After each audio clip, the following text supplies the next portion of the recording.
Chapter 854. The moonlight was bright, and the beauty was as beautiful as water. As if afraid that her beloved pillow would run away, Alicia hugged Duque tightly and refused to let go. The beauty was exhausted. Duque had been holding back for too long and had gone overboard on a whim, tormenting her greatly. However, Alicia was like a moth flying into a flame, fearless of her own safety, and welcomed him with all her might. When Duque came back to his senses, he realized that this was a combo that Aurelia and Reisa together might not be able to withstand. Would there be any deaths? Would it kill someone? The above two sentences should be understood from two different perspectives.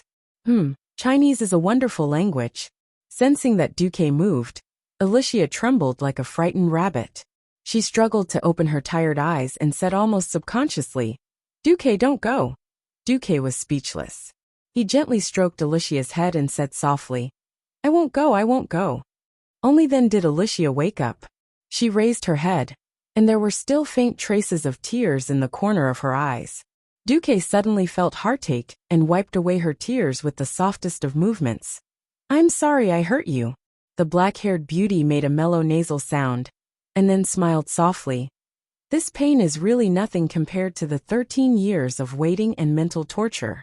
It's a pity that I can't give you my most beautiful 10 years. Women were like flowers, and Alicia's most dazzling and blooming age had just passed. Using her finger to gently draw meaningless symbols on Duque's trained abs, Alicia said faintly, I'm not a jealous woman. As long as you can occasionally come and pamper me, I'm willing to die. Sigh. Where else could he find such a good woman? For a moment, Duque felt that starting a harem was a very immoral act. But after being together for so long, it would be a sin to leave anyone behind. Fine. He would get used to it after a while. However, Duque decided to give Alicia a gift. Close your eyes. She had doubts, but she did not hesitate. She knelt there and propped herself up without any concealment, revealing her beauty. She then gently raised her head and closed her eyes, quietly waiting for Duque to make his move. She trusted Duque unreservedly. Even if Duque gave her a sharp knife to kill herself in the next moment, she was willing to accept it. However, what she got was a surge of heat that she had never experienced before. It was like a clear spring in the mountains in summer. At the same time, it was like the boundless growth of cheerful vitality in spring. She could clearly feel that the white hair that she had grown due to working overtime and staying up late had fallen off by itself. The dry and split ends of her hair had also disappeared without a trace. There was also her skin.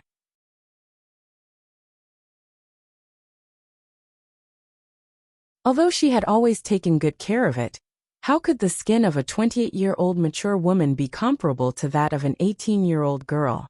But at this moment, she felt as if an endless source of life was nourishing every corner of her body.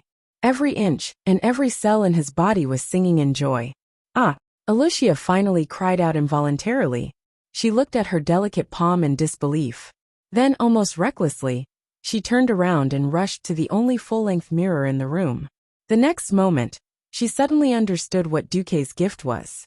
It was something that almost all human women in the world secretly yearned for, and had always been envious of the high elves, eternal youth. If it was given to her by someone else, she would most likely think that it was some kind of magic or high-level scam. But the person who gave her the gift was Duque. The Duque who saved the Red Dragon Queen, Alexstrasza, was also her lover. Duque gently hugged Alicia and whispered intimately, Isn't it just 10 years? If you want 100 years, 1,000 years, I can give it to you. Alicia was so excited that her tears were like a broken dam. She turned around and kissed Duque frantically. The second round of human alchemy had begun. The next morning, there was another military conference. William was dumbfounded to see that the two ladies who had participated in the military conference the day before had completely different reactions. Alicia was in high spirits. What was more exaggerated was that she seemed to be 10 years younger. In the past, William had felt that Alicia was a very obvious older sister. Why did he feel that she was the same age as his queen now? On the other hand, Queen Kalia, Her Majesty seemed to have not slept well the whole night. Even though she covered it with rouge and makeup, One could still see the obvious eye bags and dark circles under her eyes. Just as William was about to ask the queen if she had not slept well the night before, the old Andoin kicked him harshly under the table. On the contrary, the Bronzebeard brothers, who had just arrived with the new dwarf army today, looked confused. Then, Duque suddenly felt like strangling Magni's big mouth, because the dwarf king had made it clear from the start. Duque, what the hell are you doing now? How many queens have you offended? Let me tell you, if you cause a civil war in the alliance because of this, I won't save you. His words made Kalia so embarrassed that she wanted to find a hole to hide in. She and Duque were innocent. Theoretically, Duque was embarrassed. He decided to be an ostrich. I don't know anything. I really don't *king know anything. I don't care if you believe it or not. I believe it myself. Yes, the plan worked. In the following week, the alliance's two armies advanced at the same time. It was not considered a joint attack, but it was actually challenging the Calamity Army's bottom line. Without any obstacles, the alliance's southern army recovered the Dalajan ruins. Along the way, the number of wandering undead they encountered was only in the 4 digits, which had nothing to do with the Calamity troop. William went up excitedly and cleaned them up in a few moments. The boring victory made William lose interest. Uncle Duque, will the Scholomance Academy resist more fiercely? If I had known, I would have gone there to take a look. No, there won't be any fierce resistance there, Lothar said with certainty. Why? William continued to ask. Because the one in control of the Calamity Army is no longer the Lich King Nazul. If I'm not wrong, when Archimonde descends, the control of the Calamity Army will fall into the hands of the Dreadlord tribe. Of course, they would want more of Nazul's loyal followers to be destroyed. The Scholomance Academy nurtured people from the Cursed Church, and the founder of the Cursed Church, Kel'Thuzad, was a loyal follower of Nazul and Arthas. The cunning Dreadlord was, of course, happy to see the Scholomance Academy kneel down. On the other side, the liches that had been transformed from high elves were also happy to see this scene. Would Arthas and Kel'Thuzad, these two lone commanders, rush to save the Scholomance Academy?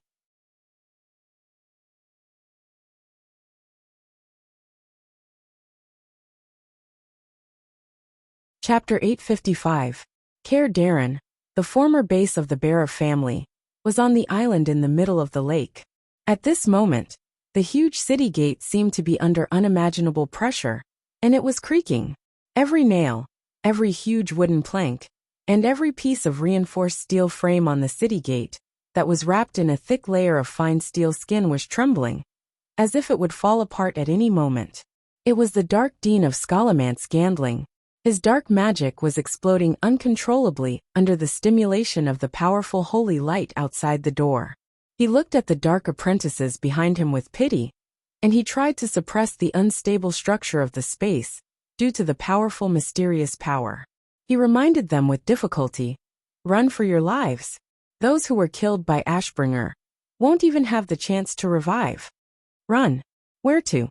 Within a radius of several kilometers, there were Griffin Knights in the sky, warships specially towed by steam tractors on the surface of the water, and Naga and Murloc troops that had been specially summoned to the bottom of the water. The one in charge was even the Murloc prophet Magur, who had advanced to the Radiant Moon rank. The surrounding space was still completely sealed by the Dalajan mages, led by Krasis with a magic array. Regardless of whether a Nastrian would come or not, even if he did, no one would be able to save them if Duke entered the battlefield at any time, unless the entire Scourge army came to rescue them. But was it possible? Not when the Dreadlord family controlled almost all the high-level undead. With the last tone of Gadon's words, there was finally an overwhelming sound of metal tearing and giant wood twisting and shattering at the huge city gate. The gate, which was more than 10 meters tall, collapsed. In the swirling dust, two burly figures emitting golden light appeared in front of the dark acolytes and necromancers, ignoring the interference of the dust. Die, fallen ones.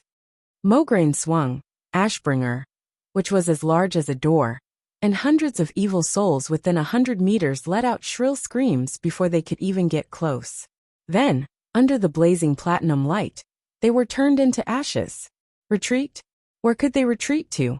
Under normal circumstances, they would retreat to the depths of Scalomance and use traps and mechanisms to deal the most damage to the Alliance. Don't forget, history is very different. The Barrow family, which had joined Scalomance in the past, had lost 2 unfilial sons, but the old Duke was still living well in Elwyn Forest. Caer Darrow was a territory that the Barrow family had operated for centuries. What Gadden knew, the Barrow family knew. What Gadden didn't know, the Barrow family knew. It was a tunnel of uncanny workmanship that connected the bottom of the lake to the island in the middle of the lake. Furthermore, it had been enhanced by concealment magic, preventing detection from those below the Breaking Dawn realm. It had not been opened for over 30 years. A super holy bomb, made by the best dwarves and gnome craftsmen, was secretly transported to the lowest level of Scalomance. When the lake water mixed with holy light shot out from the ventilation holes of every room in the academy, the outcome of this battle was already decided. Mograine slashed Ashbringer in the air, and the golden sword light that seemed to be able to extend endlessly hit Dean Gadden's black magic shield like lightning, exploding into sparks all over the sky. This was the result of Gadden using lightning and dodging most of the power of Ashbringer. If he had been hit directly, he would probably have been killed instantly. The surrounding space became more and more viscous, and even a powerhouse of Gadden's level could only flash to a mere 20 meters away. Usually, a flash was at least 100 or 200 meters away. Gadden groaned in pain and directly abandoned the magic shield on his body that had been corroded by the holy light. He tumbled down from the air and rolled a few times on the ground under the effect of the momentum before he stabilized himself. However, just as he summoned a new void demon and tried to sacrifice this demon to become his magic shield again, another ball of holy light brushed past his fingertips and hit his summoned demon. That was Saidan Dathrahan's Hammer of Wrath. The hammer made of golden holy light smashed the void demon into pieces. It was too late for Gadden to anti-summon it. The sharp pain from the soul connection told Gadden that this void demon was finished, and its existence had been completely erased from the entire universe by the holy light. The scorching air current with the shock wave of the explosion blew Dean Gadden, who had just gotten up from the ground, several somersaults. He crossed the potholed battlefield and finally crashed into the blacksmith's shop, where the undead blacksmith was working just a moment ago. Gadden's old bones were stopped by an incomparably heavy iron felt. He knocked over a red-hot iron ingot on the iron felt, and the high-temperature red iron ingot imprinted on his shoulder, making a sizzling sound that was unknown whether it was roasted meat or bones. For an undead who had been resurrected twice, physical injuries were not important. What was really tragic was the subsequent blow.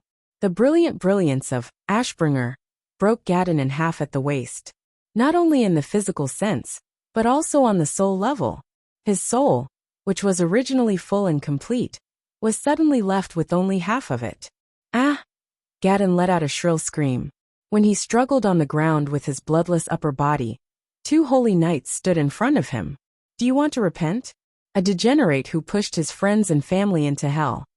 Saidan's face was full of ridicule. His Majesty the Lich King. Gadden opened his arms, trying to make one last fanatical shout with his remaining soul. Who would have thought that before he could finish, the huge Ashbringer had already chopped him into pieces like a mountain-splitting axe. The evil body finally turned into ashes and dissipated in the air. Saidan rolled her eyes. I thought you would let him finish shouting before killing him. What did Duque say again? The sad cry of a dog can be quite interesting sometimes. Ignoring Saidan's frivolity, Mograine waved his hand, and a large number of holy knights rushed in to wipe out the remaining enemies in Scalomance. At this time, he turned his head to look at Saidan Dathrahan. Saidan, I have seen too many disgusting undead who escape at the last moment. That's why I won't relax until I completely destroy them. You also have to be careful. Even if it is you, if you are careless, you may end up like Antonidas and have your body taken over, ending up with a ruined reputation. Ever since the Holy Knights decided to walk on the path of holy light, they have never been afraid of death. But we must die for something. A shiver came from the soul, and it made Saidan shiver. Perhaps it was because she sensed the tragic fate in her original history, or maybe it was some strange sixth sense. This time, Saidam really listened to him. At the same time, Duque, who had conquered the Dalajan ruins, found Antonida's last gift.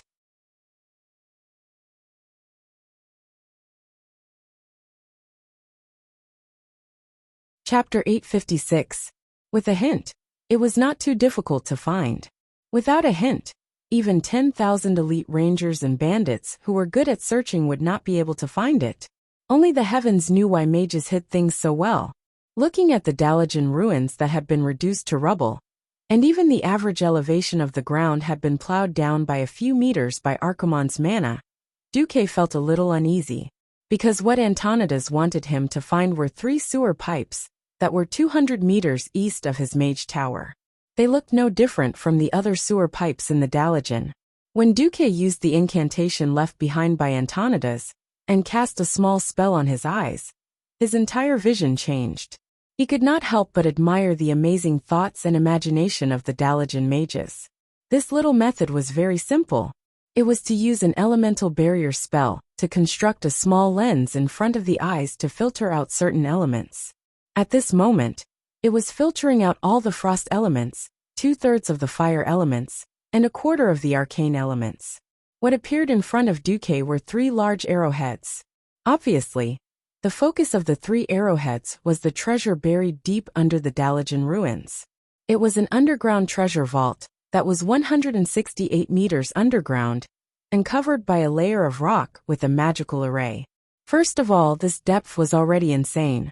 Secondly, it did not matter if it was dug out by the dwarves who were good at digging holes. The treasure vault had a perfect self-destruction function. Forcefully opening the treasure vault would only result in a floor full of debris. Duque, accompanied by Elysia, who had recovered as a radiant moon mage, as well as Anduin, William, and the Bronzebeard brothers, sighed deeply and used a unique spell to activate the few remaining sewer pipes. Brian found that he could see through the ground and see the water pipes that were buried underground. The pipes were so bright that he could even see the surface of the ground, and they extended all the way underground. Brian was dumbfounded. What the hell? Brother, it's a pity that Muradin is not here anymore. If he was, he would definitely nag us for at least 10 years for missing out on this. Magni knocked his hammer lightly on Belang's head. Fool, we don't have to keep it a secret. His spirit in heaven will see it. Duque didn't dare to speak at all. Was he supposed to tell Magni? I purposely didn't tell you that your brother is still alive, so that you can turn your grief into strength, so that you can focus on creating Ashbringer? Duque, who was a little conflicted, decided to find a chance to confess later. All right, I'll send my doppelganger down first. Wait. Generally speaking, a Dalajan treasury like this is completely isolated from magical communication. Even if it's an avatar, how would it be able to send a message back? Duque smiled mysteriously. I have my own plan. Duke snapped his fingers, and a doppelganger that looked exactly like him appeared in front of everyone. Even its movements were vivid and lifelike. Magni's mouth gaped open. What the hell? Are all magicians this good at magic tricks? Belang echoed. That's right, that's right. Almost at the same time, the 2 Duques spoke. Duque's doppelganger, who was walking towards the magic array that appeared, smiled. If other Breaking Dawn mages hear this, they might beat you up. The real Duque shrugged. Fortunately, you're my brother. I don't care if my magic is said to be the magic of wandering mages. The 2 dwarves' jaws dropped, and they couldn't close for a long time. Apart from the 2 dwarves, William was also shocked, speechless. He turned his head and looked at Lothar with his young face. Uncle Anduin, are all Breaking Dawn mages so powerful? What should I do if I really have to fight a Breaking Dawn mage? Anduin touched the back of his head, only to realize that there were no hairlines on his forehead. He sighed awkwardly. No, regardless of whether he's a Breaking Dawn mage or not, it seems that Duque is the only one as perverted as Duque. As for fighting a Breaking Dawn mage, unless he has the skills of a pioneer warrior, there's no way he can fight now. Who knew that even Elysia was muttering softly. If Duke really had that many, we wouldn't have to fight so hard. Duque was speechless. He really didn't know if Alicia said that for him, or if she was just expressing her feelings. Antonida's magical defense array was very complete, and all types of magic were isolated. Once the doppelganger entered, not a single magic message could be sent out. Even so, Duque had a solution. After a while, a short and long knocking sound came from the depths of the earth. Of course, ordinary people wouldn't be able to sense such a weak vibration, but the system elf could. A simple Morse code would solve the problem. Short, this is S. Short, long is A. Short, long, yes is F. Short is E. Safe. Duque said in a language that the others couldn't understand, causing them to be stunned. It was still Magni who was the most sensitive. He suddenly raised his hand and shouted, "Wait, your doppelganger uses knocking to send signals. Is it Morse code?" "Of course," Duque answered instinctively. Magni immediately took out a loudspeaker and placed it on the ground, pressing it to his ear. He even made a shoo gesture for everyone to be quiet. His third brother did the same. The two respectable dwarves huddled on the ground, listening to the weak sounds coming from the depths of the earth. It had to be said that when it came to digging underground, dwarves were first-rate experts. There's really a sound, although it's very weak. Magni was the first to shout. Heavens! Why didn't we think of this before? Metal conducts sound better than metal. In the future, we can rely on knocking on the rails to send the signals we set. The magical Boulang understood by analogy. We don't have to be exploited by those greedy human magicians anymore.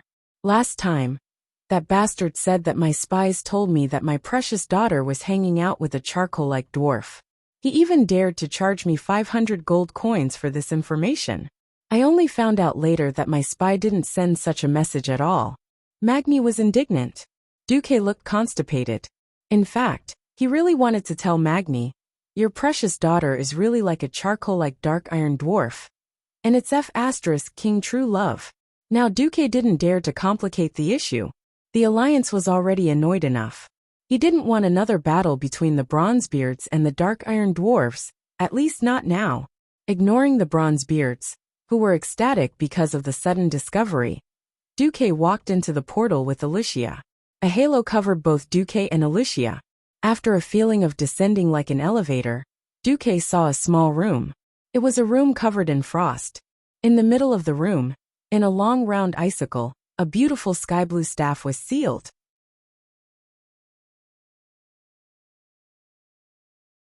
Chapter 857.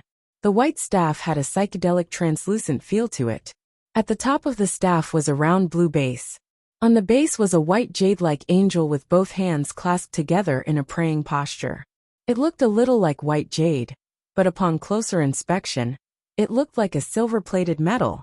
It was a staff that should have been frozen in an ice pillar, but behind the angel's statue were 12 blue arcane stars that were distributed in the shape of a clock, rotating slowly in a clockwise direction. It was exceptionally beautiful, Duque said casually.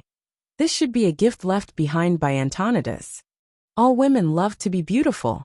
Alicia subconsciously cupped her face and exclaimed, "Wow! What a beautiful staff. It's a pity. This aura is only used by Breaking Dawn mages, isn't it?" Duque smiled and gazed at Alicia. "I'll use it for the time being. I'll give it to you when you reach Breaking Dawn." Alicia was stunned. "Then, what are you going to use?" "I don't really like using staffs, unless it's a very powerful one. Otherwise, I won't bother using it." After saying that, Duque thought of something and added, "Actually, I still have the Atish, the legendary staff of the Guardian from Mediv. One day, I'll recast that divine staff." Hearing Duque's words, Alicia was relieved. Her eyes curved into 2 crescent moons as she smiled. "It seems that even for this staff, I have to work hard to break through to Breaking Dawn." Duque rolled his eyes. Only a sorceress like Alicia, who had no desires on the path of mystery, would be able to put the cart before the horse to such an extent of training purely for the sake of a beautiful staff. "All right, it's time to get down to business. Abila, Dumacat, Salon." Softly chanting the spell that Antonidas had given him, Duque extended his right hand forward, as if he had touched the surface of a calm lake. Magic ripples spread in the air, and when the azure radiance spread throughout the vault, the piece of ice that had sealed the staff disappeared without a trace. It was as if the ice was just an illusion. Duque let go of Alicia's hand and stepped forward. He subconsciously reached out with his right hand, and then grabbed nothing. Like a proud kitten that refused to be touched by strangers, the blue and white staff spun in a small circle in the air, evading Duque's grasp. A cross-shaped vein appeared on Duque's forehead. This time, he reached out at an even faster speed, but missed again. Pfft! This time, even Alicia, who was watching from the side, laughed out loud. What the hell? Duque was about to flip out when he suddenly received a prompt from the system elf. Dear host, it seems to want you to hold it with your left hand. Ha! Left hand? Duque listened to the system elf's prompt and stretched out his left hand this time. Suddenly, the proud kitten turned into a docile little kitten and landed on Duque's left palm. Almost as soon as he held the staff that was more than a meter long, incomparably complex and mysterious purple-blue arcane runes covered the entire body of the staff. Duque looked at it attentively, and suddenly a large list of prompts appeared on his retina. Frowny face Obsidian Queen, bound after pickup. Unique. Secondary staff. Cannot equip another staff after equipping. 50-85 damage, speed 3. 0. Attribute, arcane level, demigod requirement, Breaking Dawn Mage, owner of Arcane Throne and Crown of Ice Magic Circuit. It is estimated that the attributes of the equipped user will be increased as follows. Plus 50 endurance, plus 88 intelligence equip. Plus 20% arcane magic damage equip. Plus 40% arcane magic conversion efficiency equip. Plus 20% critical strike rating equip. Increase magic hit rating by 32 equip. Increase magic hit rating by 32 as long as you are in a place connected to the arcane elemental world. Default plus 255 spirit. Equip. Automatically activates a magic shield by default. Can absorb up to 550 damage. Cooldown. 60 seconds equip.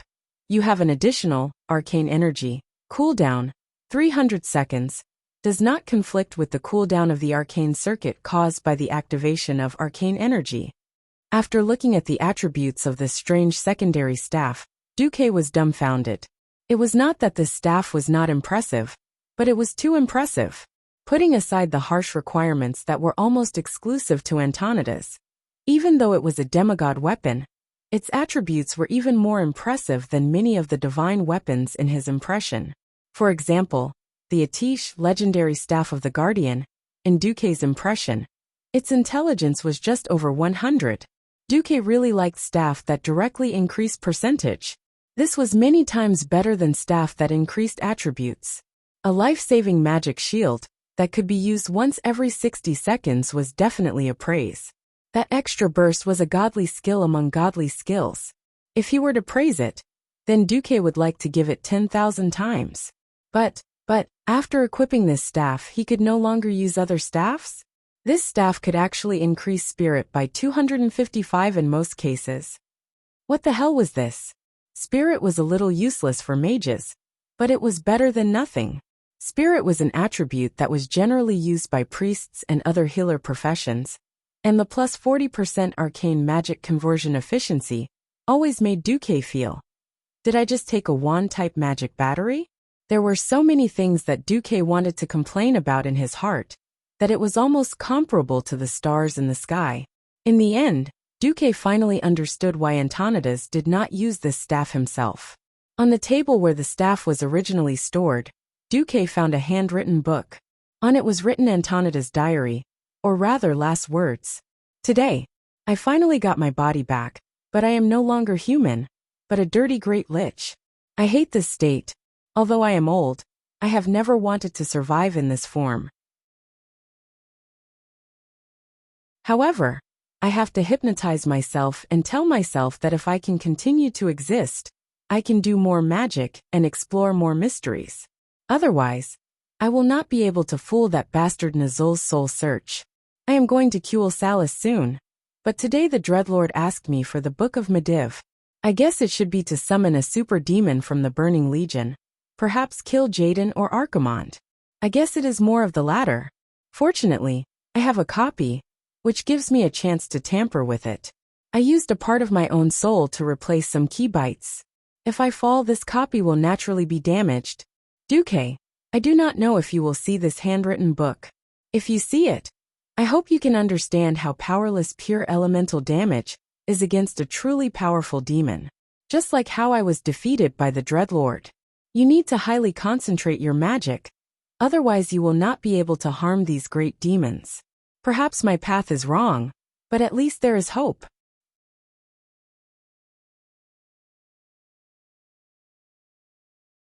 Chapter 858.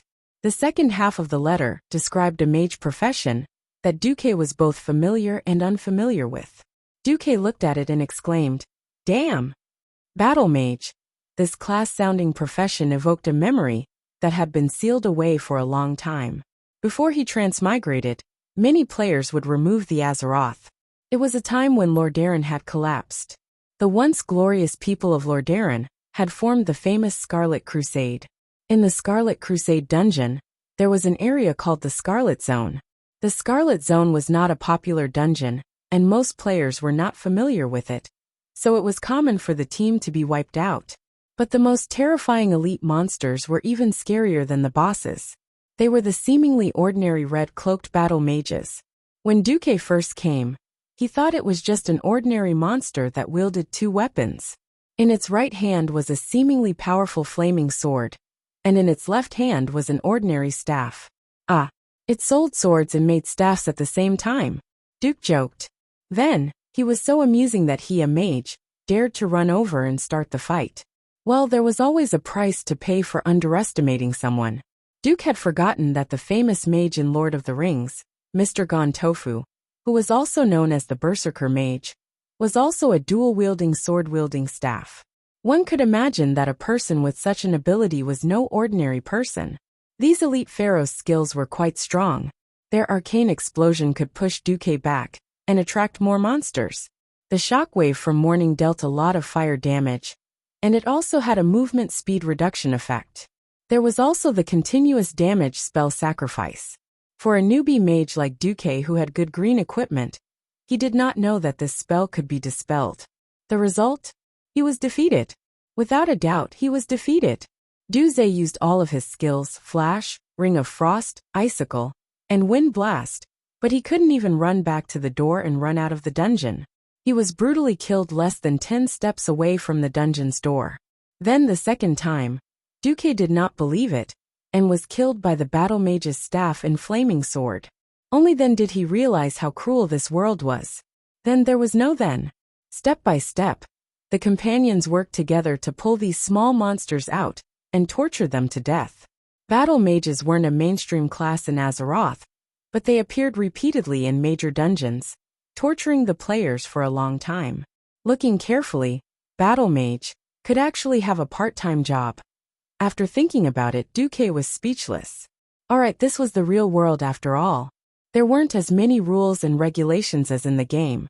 Just like the first generation of holy knights back in the day, they were all either priests or warriors.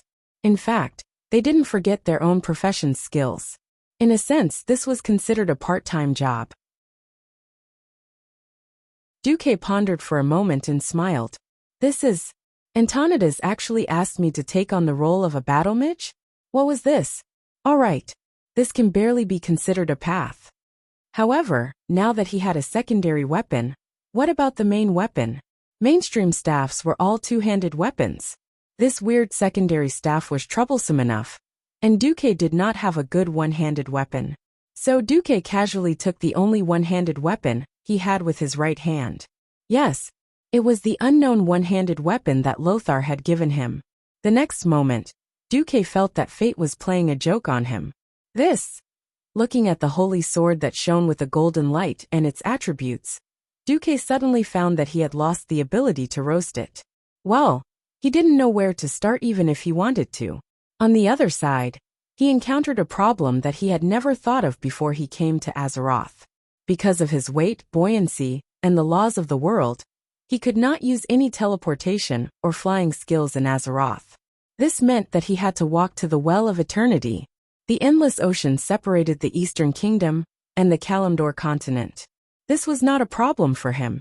Demons did not need to breathe anyway, so he walked directly to the bottom of the sea from the South Stream coast. Originally, with his speed, even if he walked, he would definitely cross the endless ocean in more than a week. In theory, that was the case. However, he was tricked. 10,000 meters under the sea, he could not even see his fingers in front of him. The only thing he could rely on was his perception of the continent's magnetic field.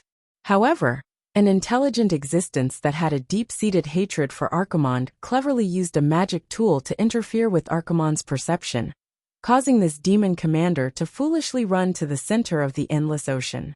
One must know that the center of the ocean was not once a sea. This was the center of the ancient war 10,000 years ago, the location of the Well of Eternity. The big explosion back then had blown the continent into pieces, and the remaining super-high energy vortex had become a vortex trap that even Archimonde could not easily escape from. He was directly trapped. In the distance, a female Naga with 6 arms used a special underwater communication method to ask her leader, "My lord, aren't we indirectly helping the night elves who exiled us back then?" The Naga leader with a huge body and incomparably seductive upper body replied, "Perhaps. But those bastards from the Burning Legion, they actually dumped such disgusting pollutants into the sea. If I don't take revenge, how can I vent my anger?" Impressively, there was an ugly corrosion mark on her collarbone above her left chest. Women all loved beauty, even if they had fallen from the beautiful high elves to the Naga with a snake lower body. They had never forgotten their natural love of beauty. Because of Du's shameless actions in the Well of the Sun, the Naga of the deep sea had fallen for it. And then, Archimonde had inexplicably been implicated. Fortunately, Duque did not know. Otherwise, that bastard Duque would only have laughed 3 times. No one had thought that things would actually turn out like this, buying incomparably precious time for the creatures on the 2 continents. If Archimonde had arrived within a week, it was obvious that many things would have immediately collapsed. For example, Jaina, who had just landed in Theramore. For example, the tribal army that had arrived not much earlier than Jaina. And then there was Duque's side. 2 incomparably exquisite invitations were almost sent to Duque's hands at the same time. When Duque saw it, his eyes widened. It must be something important for Mograine to abandon the army and personally come to invite Duque. Her Majesty Queen Kalia's official ascension to the throne. Please do me the honor of attending the ceremony. Next to her, also very familiar to Duque, was the youngest of the Windrunner family, Lilith. Second sister is going to be queen. Remember to come.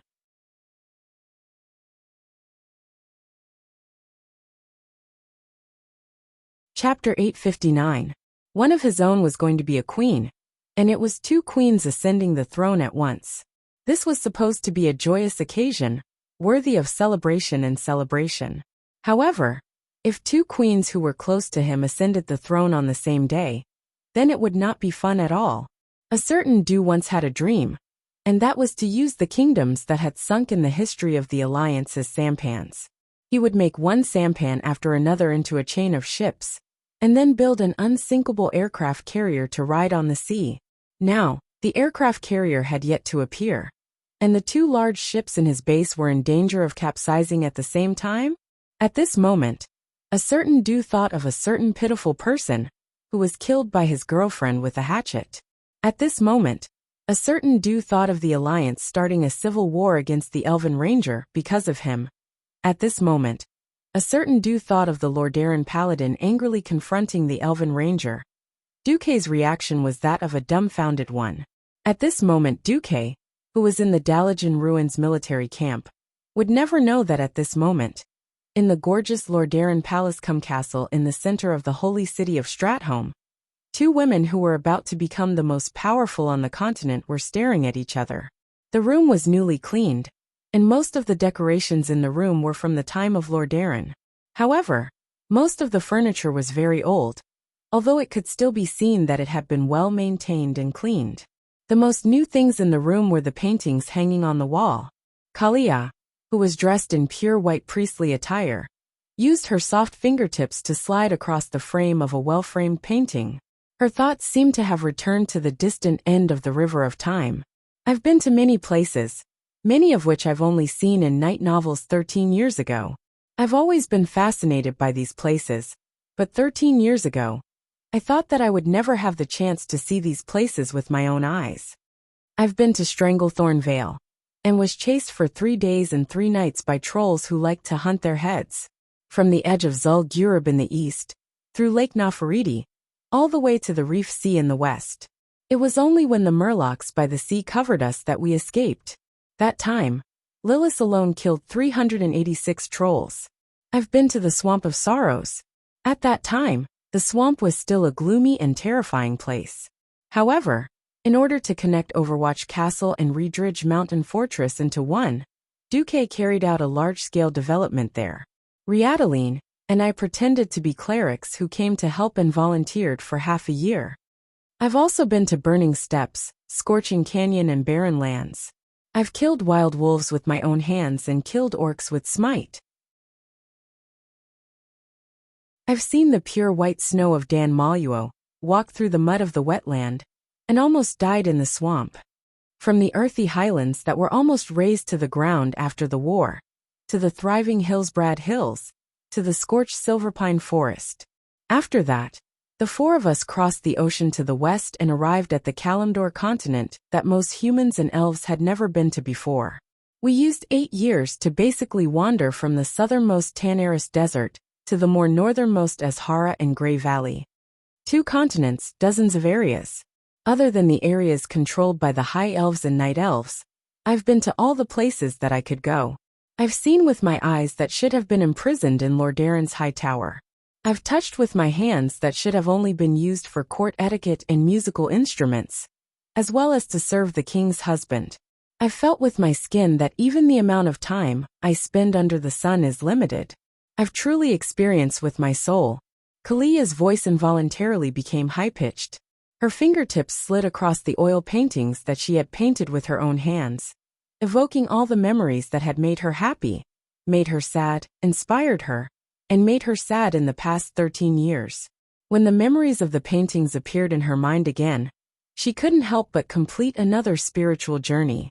At this moment Servanas, who was supposed to stay and quell the loss, unexpectedly appeared here.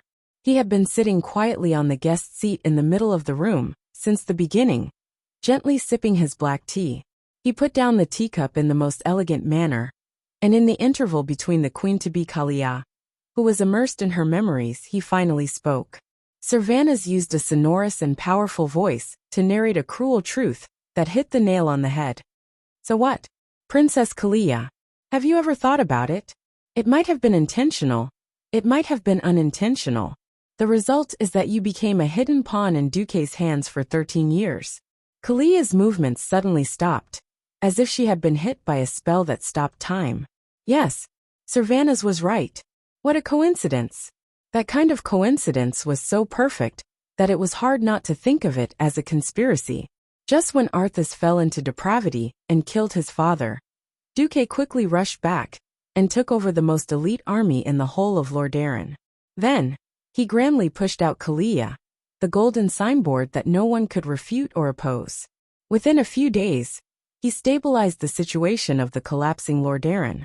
Come to think of it, you Duque, as the deputy commander of the Alliance, created the illusion that the princess of the Lordaeron Alliance had died tragically. Then when the kingdom collapsed, you quickly released the princess. If you had to attribute this to a conspiracy theory, it would be really hard to find evidence to refute it. Seeing Kalia's reaction, Servanas elegantly curled his fingers and took another sip of black tea. Then Kalia smiled.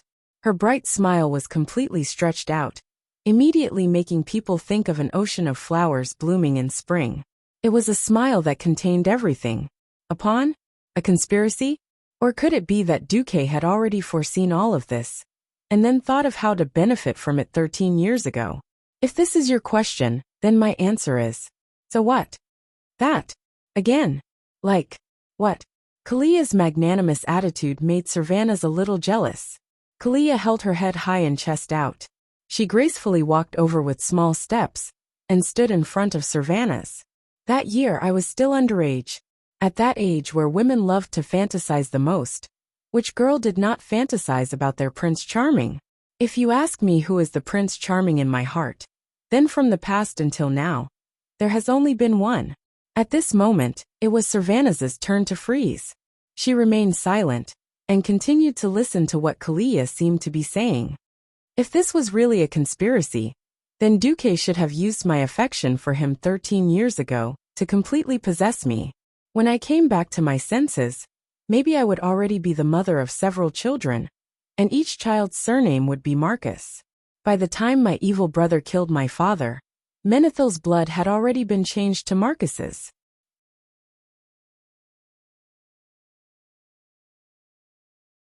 Chapter 860. Kalia's voice was not loud, but each word was like a needle, stabbing into Sylvanas's chest. If Duque had not saved me back then what awaited me would have been a full 13 years of house arrest. It would have been a hopeless, gloomy life. But what did Duque give me? Freedom. From birth until now, half of my life's worth of freedom. I can do whatever I want, go wherever I want, be it mountains or seas, or swamps or jungles. My 3 companions will accompany me and do their best to ensure my safety. If this is also Duque's plot to capture my heart, then he has succeeded. I will have no regrets even if I have to sacrifice myself, or the entire Lordaeron. Freedom. What a precious word. If it were a high elf, it would easily be 1,000 years of imprisonment. For a windrunner, he would probably commit suicide in a few years. Sylvanas was extremely intelligent.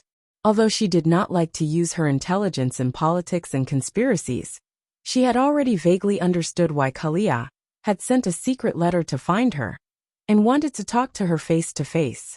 She gently put down the teacup of black tea, and placed her left elbow on the armrest of the chair. Her palm rested on her cheek, and she made an elegant and relaxed posture.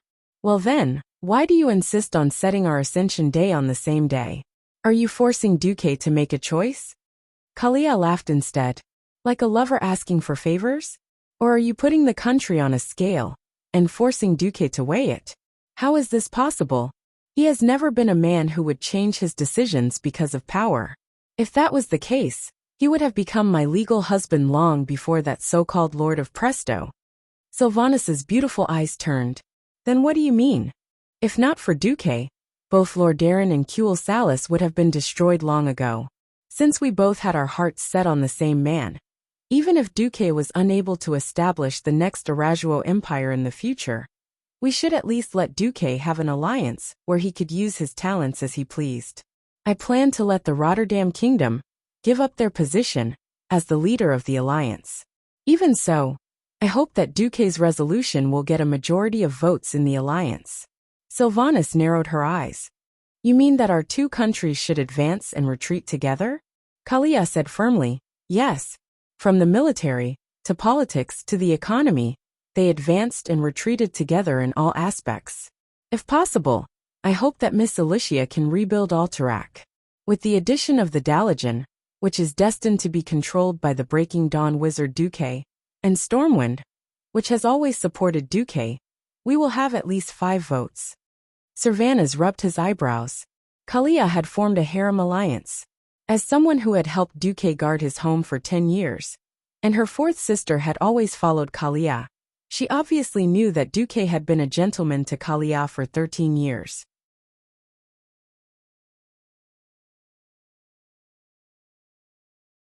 Yet it was like this. Even if Kalia was rejected by Duque emotionally, she still wanted to become Duque's hardcore supporter. This made Sylvanas a little speechless. No matter what, the 2 neighboring countries had a common enemy and common interests. In addition, their leaders were all loyal to the same man. It would be unreasonable not to unite. If they wanted to be jealous, they would have done so long ago. In any case, the 3 sisters would be by Duque's side in the future. This was an absolute advantage. After thinking about it, Sylvanas sighed helplessly and stretched out his hand. I can't think of any reason to refuse. All right, we can only let that rascal Duque take advantage of it. Kalia smiled brightly. 2 beautiful hands. two hands with the most power in the continent, were held together just like that. Then, let us discuss the details of the coronation ceremony. On Duque's side, a completely dumbfounded Duque was pacing back and forth. Lillis was careless and did not know the key point at all. Mograine smiled bitterly. Of course, he understood his queen's thoughts. Perhaps on a national level, even if the Rotterdam lost 2/3 of its territory, it would still be able to suppress the elves in terms of national power. In terms of relationships, Queen Kalia had not entered Duque's circle at all. He subconsciously thought that the queen was messing around and would definitely make Duque unhappy. Didn't the dignified Princess Courtiers' marriage break off just because Duque said so? On the other side, William secretly asked Andoin, "Uncle, this is?" Andoin rolled his eyes. "First, I'm not good at this kind of thing with women. Second, no outsider can save Duque from this kind of thing. So let's just watch the show." William sighed along with him. In the end, Duque had no choice but to secretly ask for Alicia's opinion. However, Alicia smiled. "I don't think this is necessarily a bad thing. Although Her Highness Kalia has become more opinionated after becoming an adult, they are not unreasonable people." Duque was exasperated. "Then what is this? Coronation on the same day? Both of them are treating me. Do you want me to rush to the venue? Or do you want me to clone myself thousands of kilometers away? No matter what I do, it will be disrespectful to the other country." Alicia let out a clear laugh. She covered her mouth and laughed without saying a word. Ha ha ha ha. That night, a new piece of news came, shocking Duque and the other big shots of the alliance. Queen Kalia's coronation ceremony was not in the holy city of Stratholme, as everyone had imagined. Queen Sylvanas' coronation ceremony was not in the ruins of Silvermoon City. The reason why the two queens chose to coronate on the same day was that both countries had a common enemy, the Death Knight Arthas and the Scourge Army. In order to rebuild the kingdom and work together in the post-alliance era, the two queens jointly decided to hold the coronation ceremony on the 25th of September at the Salis Trail on the border between the two countries. In a sense, as a big country, Rotterdam had made more concessions. Silvermoon City had become history, and the reconstruction of the new Silvermoon City was still far away, but Stratholme was still there. Moreover, the power of the two countries was disproportionate. Even though they were facing a disaster now, Rotterdam still had more than 1 million soldiers and civilians in the eastern plague lands. And Kuil Salis only had a little more than 100,000 elves left. But Queen Kalia was determined to do it. Unable to convince Kalia, Mograine and the others could only pinch their noses and accept it. Time flew, and the day arrived in the blink of an eye. When Duque arrived at the scene, he was a little dumbfounded. Miraculously, there were 2 coronation thrones, or rather, half of a country. This was because the southern half of the rank 9 throne had the typical Rotterdam style, luxurious and exaggerated, although the northern half also had the gorgeous artistic style of the High Elves. Because the queen was a ranger, there were many more elements of the forest. Frankly speaking, these 2 combinations looked neither fish nor fowl when looked at together. Unfortunately, all of this was not the main point. You put a chair in between the 2 queens' thrones. What are you trying to do? Duque was under a lot of pressure.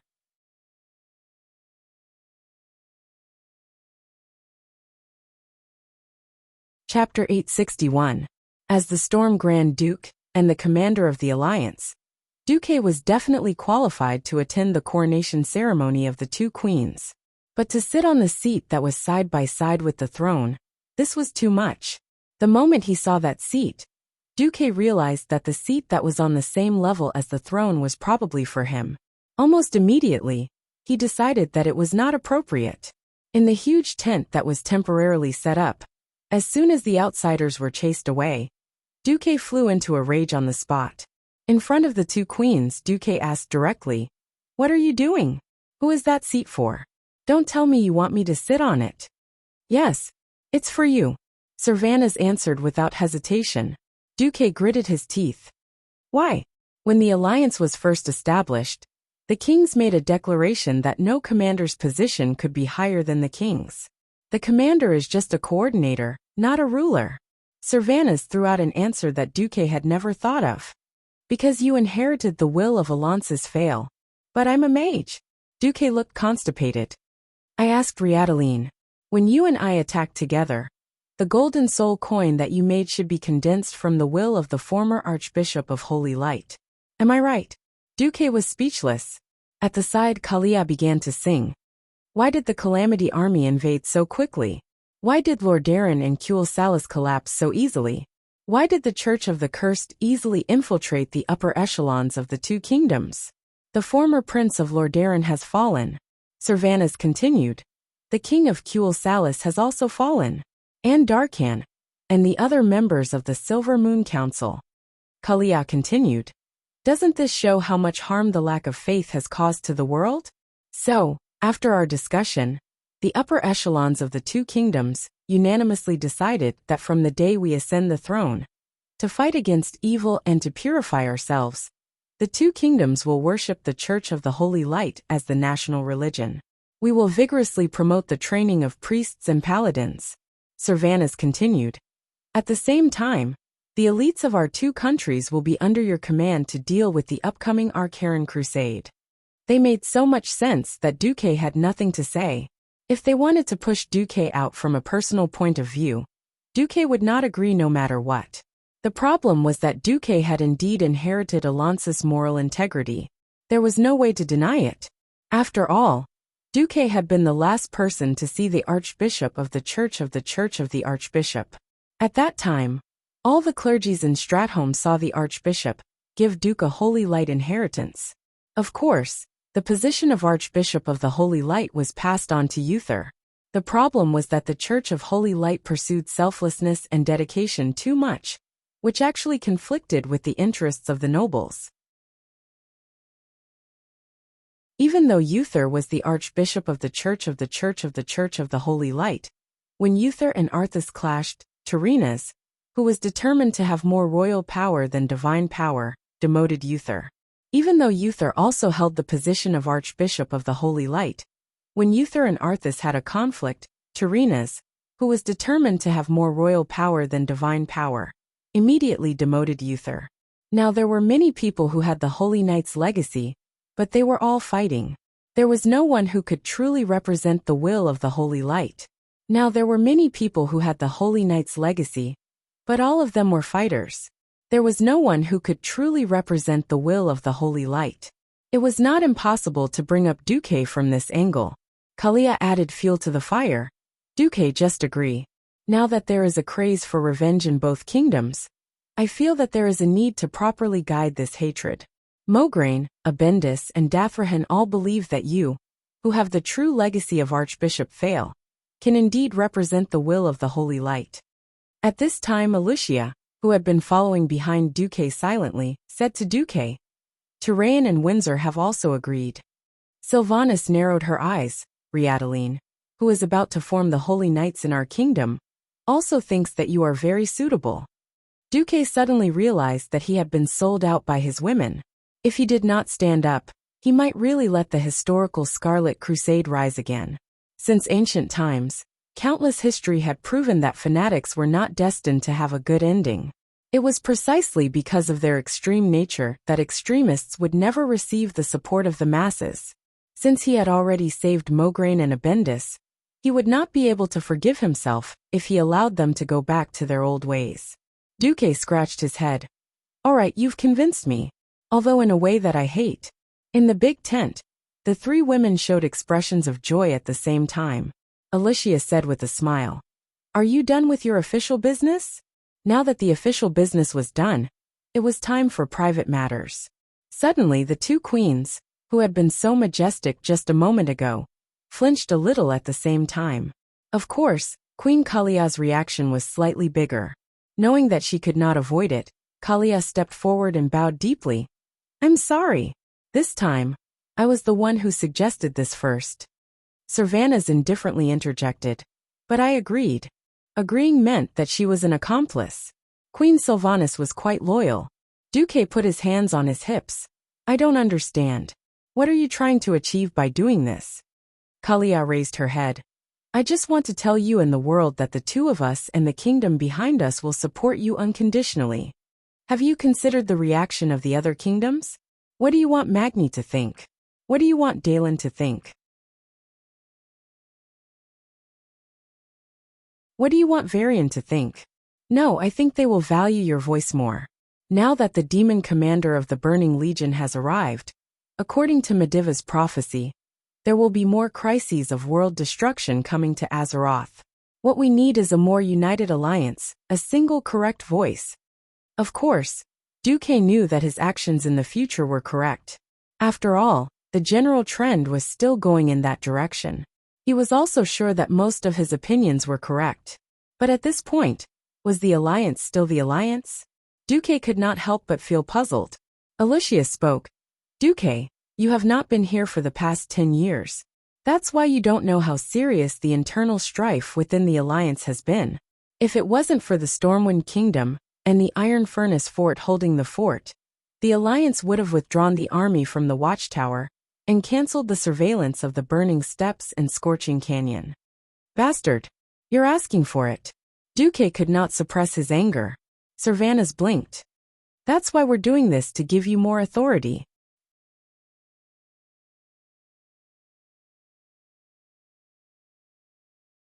Chapter 862. A fly would not bite a seamless egg. It was precisely because Sargeras paid a huge price and did not hesitate to lurk for hundreds of years to control Mediv. He opened a hole in the Azeroth protection circle that was originally tightly guarded, which led to a series of subsequent problems. In fact, Duque also realized that it was precisely because of the fall of the dragon aspect that led to the weakening of the planet's protection circle. Even if the Deathwing Nesario continued to live as a traitor, it might be better than killing him in advance. However, what made Duque regret and fear was not this, but the various uncertainties in the alliance. Different races, different kingdoms, and different demands. This difference was all around. In the alliance, one could seek common ground while reserving differences and pursue greater goals.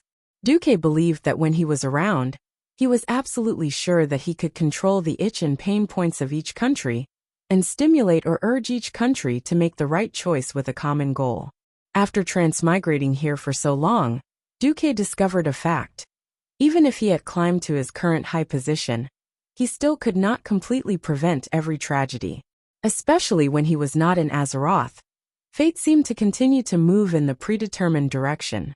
Kalia and Queen Syriana teamed up to play a little trick, which made Duque a little unhappy. On the other hand, they also reminded Duque that he needed to cultivate more agents in the alliance who would firmly support him, so that in case he was not around, they could also stabilize the situation in the alliance. Duque, who was clear about the original history, knew very well that in the following years, the various kingdoms could be said to be in constant trouble. From another perspective, Duque was a little worried that things would go too far.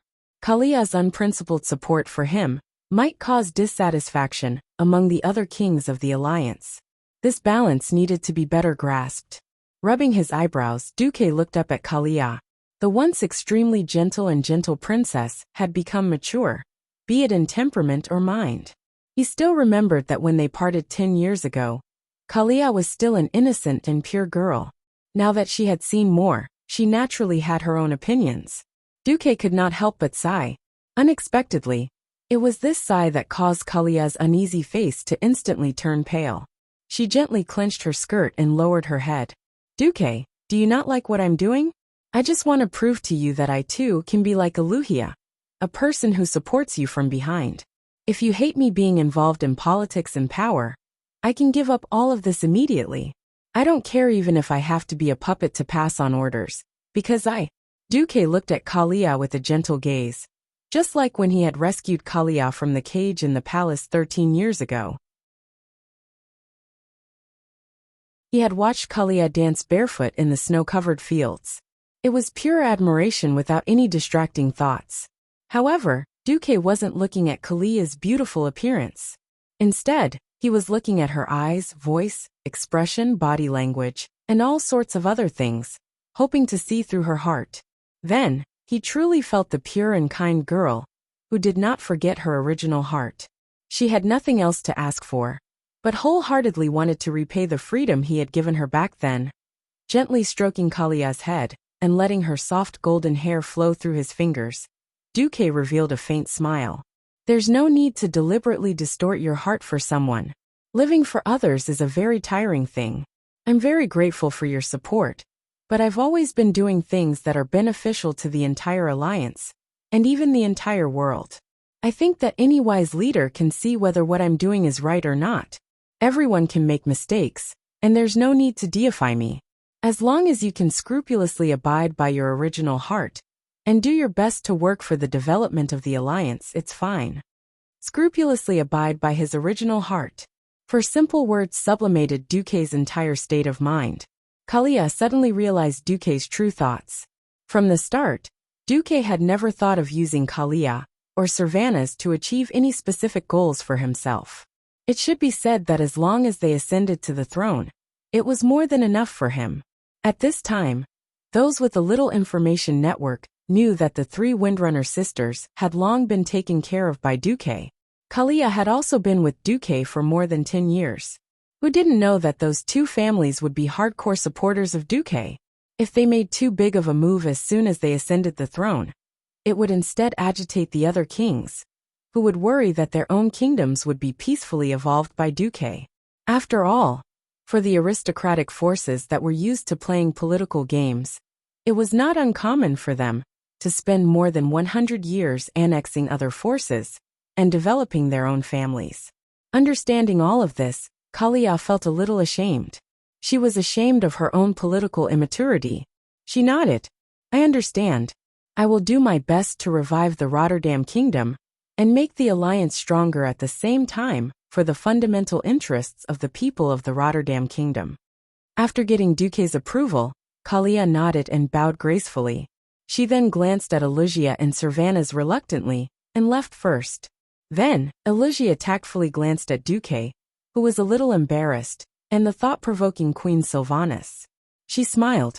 I'll go out first too. You guys haven't seen each other for so long.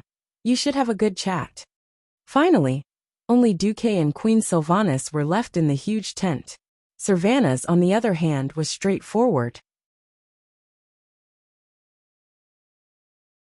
He walked up to Duque without any shyness, and put his two muscular arms on Duque's shoulders. His 10 strong yet soft fingers hugged Duque's neck from the back of Duque's neck. Today, Queen Sylvanas was still dressed as a ranger. Unfortunately, it was unknown whether it was because of the ritual or something else, but her skin that was usually exposed to the air was covered by a layer of black gauze. Although it was more alluring, after being hugged, it lacked the feeling of skin against skin.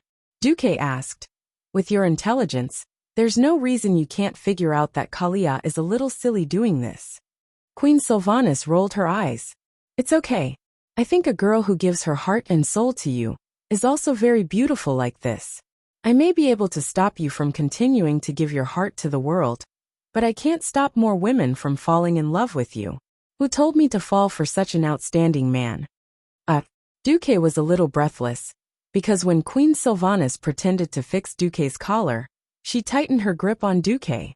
Dear Duque, although I don't mind sharing you with other women, because I'm a latecomer myself, it doesn't mean that I'll tolerate your promiscuity indefinitely. I'll forget about the mess you left behind in the past, but in the future, don't give girls magic ice roses or whatnot. Not one girl in this world can resist this kind of romance.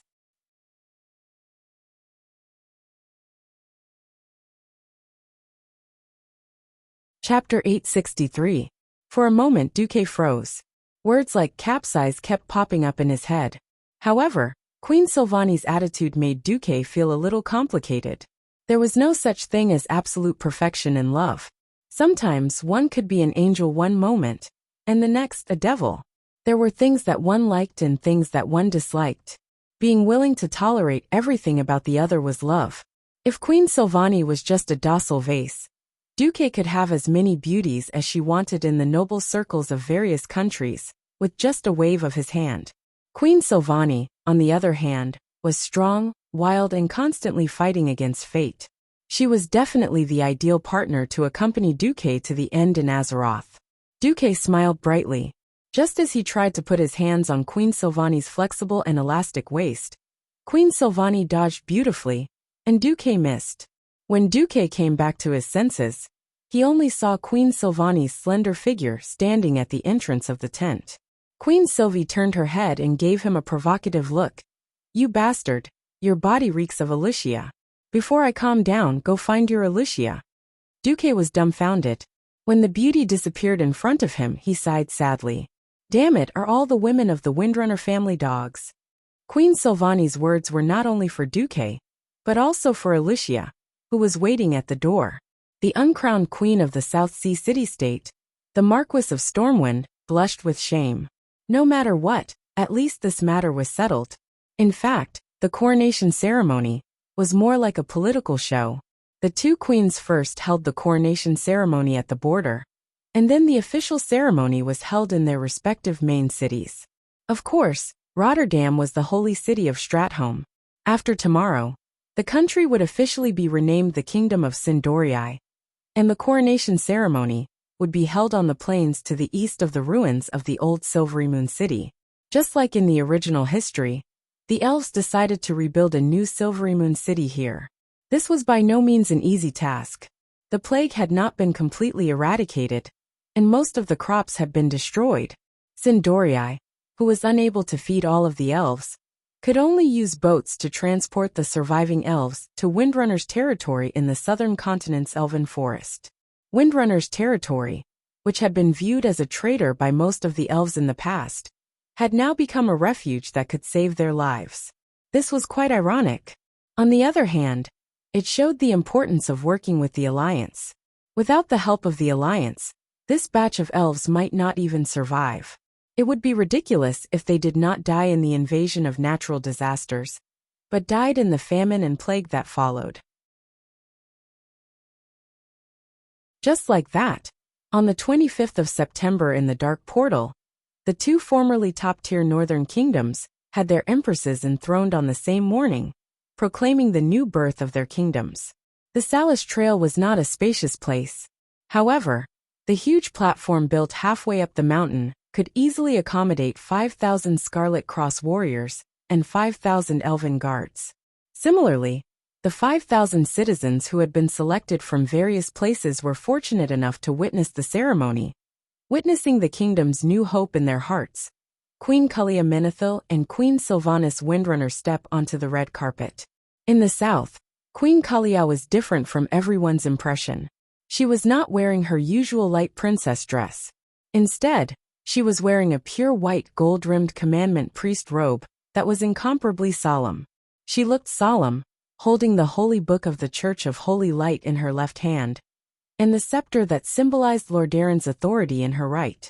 Her soft blonde hair was tied up behind her head as she slowly walked forward.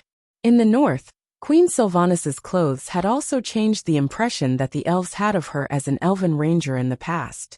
Today, the first thing that caught their eyes was her fiery red cloak.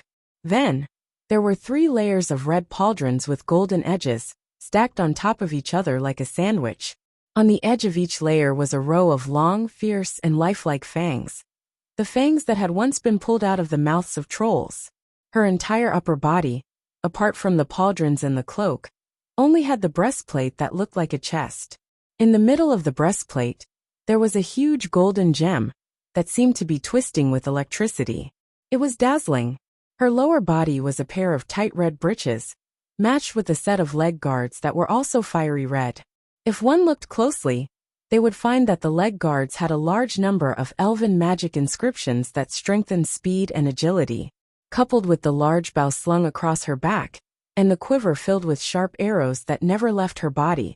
She was the complete opposite of Queen Cullia's style. One martial art.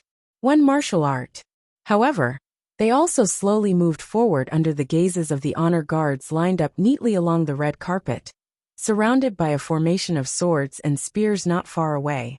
Sylvanas's steps were obviously bigger, but because of her slower pace, the two queens reached the bottom of the throne steps at the same time. Separated by the clearly marked border under their feet, the two queens stood across the border. Servana smiled. Together. Kalia nodded. Of course.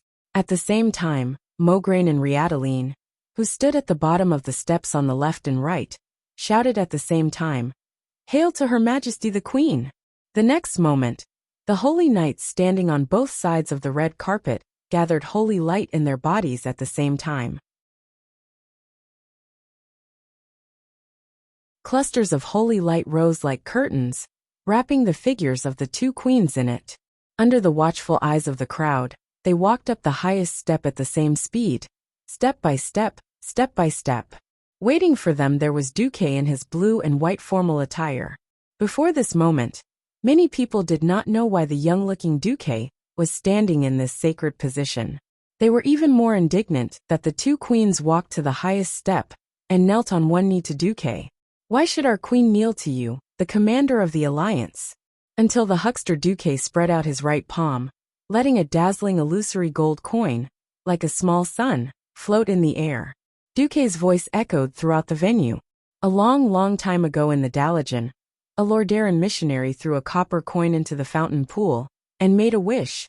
"I hope that one day I can spread the way of the holy light to the civilians and teach them the meaning of the three virtues." Then throughout his life, he saved countless civilians, and in the battle of the Dark Portal that almost caused the extinction of the humans and the High Elves, he created a brand new profession, the Holy Knight. Until today, the Holy Knights are still in the hands of the evil undead Calamity, protecting every kind being with holy light. Duke paused for a moment, then said the name in an emotional tone. "This great missionary of Lordaeran is the former Archbishop of the Holy Light, His Excellency Alonso's Fail."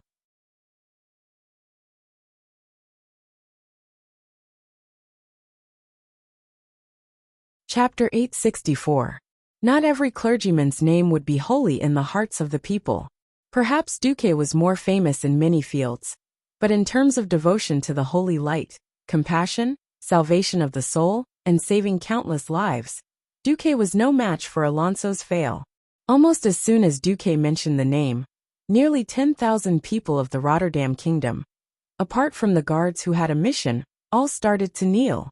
Duque continued, "Without Archbishop Fail's teachings, perhaps countless people in the world would still be on the verge of depravity and corruption, allowing evil to take advantage of them, allowing greed and sin to dominate the souls of the people. Without Archbishop Fail's holy light, we wouldn't even be able to find weapons to fight against the Calamity army." When Duque said that, the elves could not help but recall the scene when Duque and Queen Sylvanas worked together to defeat the evil illusion of the Lich King. They also thought of their loved ones who had their souls imprisoned and their corpses desecrated after being slaughtered by the Calamity army. They thought of the holy light that destroyed evil, and suddenly felt a heartfelt admiration for the name Alonso's Fail, which was once unfamiliar to them. Unknowingly, even the elves started to kneel. At this moment, the golden light from the soul coin had already extended to Duque's entire body. From afar, Duque looked like a huge golden torch. Duque's eyes were smiling, and he said loudly, "I am not a priest. I am not qualified to bestow the holy light with the name of a clergyman. However, as the inheritor of the holy light of the former archbishop, I am still willing to give the highest blessing to the two majesties who hope to guide the people with the path of holy light. Bless you, Your Majesty Menethil. Bless you, Your Majesty Windrunner."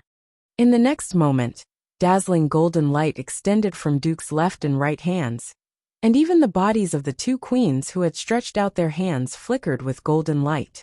3 seconds later, two beams of golden light shot into the sky, straight into the clouds. Their bodies were bathed in the holy light. The two queens smiled at Duque before looking at each other. They took out a crown from the holy box that they had long opened, and put it on themselves. Monarchical power was not bestowed by God, nor was it bestowed by heaven. Instead, it was bestowed by the will of the people. Looking at the golden lily crown on Queen Kalia's head, then looking at the thorny flower crown on Sylvanas's head that symbolized revenge, both humans and elves raised their heads, waiting for their queen's declaration. The two queens stood up at the same time. Kalia was the first to raise the holy book in her hand, and her gentle but firm voice resounded in all directions. I, Kalia Menethil, will purify the land of Lordaeron that has been polluted by the plague, and return everyone a fertile and green world. In the next second, Kalia put away the holy book and raised her scepter. Also, I swear that for the rest of my life, I will punish the traitor who killed the late King Tyrrhenus, my brother Arthas, with the holy light, and let his soul repent for 10,000 years in hell. Almost at the same time, Sylvanas also made her declaration in the Elven language. Because she used the language of the wind, it was very miraculous that even though she and Kalia's declarations were said at the same time, their voices did not affect each other at all. Instead, they were very clear, and directly floated into the ears of every elf. Sylvanas stood on a high ground, and raised her bow high up in the air. I, Sylvanas Windrunner, will rebuild the great elven kingdom. Not only will I clear every plague in the kingdom, but I will also rebuild Silverymoon City. I declare that I will also lead the Sindorii, who are seeking revenge for their fallen compatriots, to exact the cruelest revenge on Darken Delethil, and the other former members of the Silver Moon Council, who betrayed their people, as well as the former Sun King Anastrian Sunstrider, as well as the Death Knight Arthas, and the Lich King Nazul who personally destroyed Quell the Loss. Only by letting the souls of the traitors burn in the flames of hell for billions of years. Only by letting the great Sindorii once again stand at the top of the world's races. Only then will our revival be complete. The same stirring speech, the same unwavering oath. The two queens' declarations completely ignited the passion in the hearts of the people, stirring up the desire in their hearts for the revival of their race and kingdom. After a short pause of half a second, the entire mountaintop erupted into wild cheers that shook the earth and mountains at the same time. Long live Her Majesty Kalia! Long live Her Majesty Sylvanas! For the rise of Lordaeron once again! For the true rebirth of Sindorii! Whose tears were flying? Whose soul was it that was screaming? Two races that had both experienced countless hardships and the threat of death, at this moment, crossed the boundaries of their borders, crossed the boundaries of their races, and let out the same cheer for the same goal. Because they had been suppressed for so long, they had once felt despair. Because they had once been lost, and could not find a way out. So when the new queen became a flag with both material and spiritual significance, standing in the center of their vision, they completely fell into a frenzy. Mograine and Abendis wiped away their tears. They had found a person who could continue their loyalty. Lilith wiped away her tears. After being oppressed for so long, the Windrunner finally did not have to be bullied for no reason by the stubborn mages. Riadaline, Lorthemar, and Hadron were all wiping away their tears. They finally saw hope for the kingdom to rise again.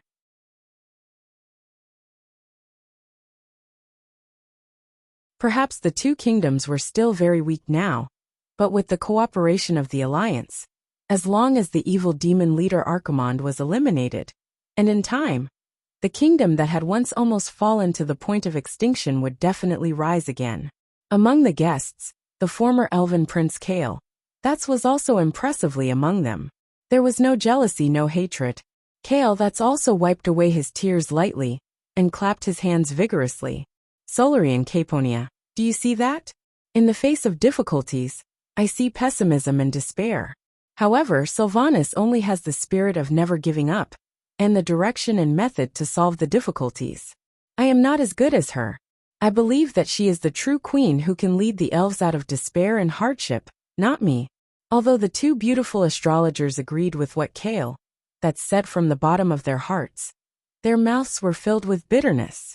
Of course, not every being would give the best wishes for the two queens' ascension. For example, the Sun King, who was in the secret chamber under the ruins of Lordaeron, was venting his anger crazily. The dark flames burned any living being that could move. Even the former members of the Silver Moon Council, who were loyal to him, and the current high-level liches, kept a respectful distance from him. Traitor! Despicable thief! Sylvanas! Do you think you can steal my power and status like this? Do you think you have become a true king, just because you proclaimed yourself king? No, I'm not done with you. And Kale, that's you useless piece of trash. You actually watched as your father's power was stolen? You don't deserve to be my son.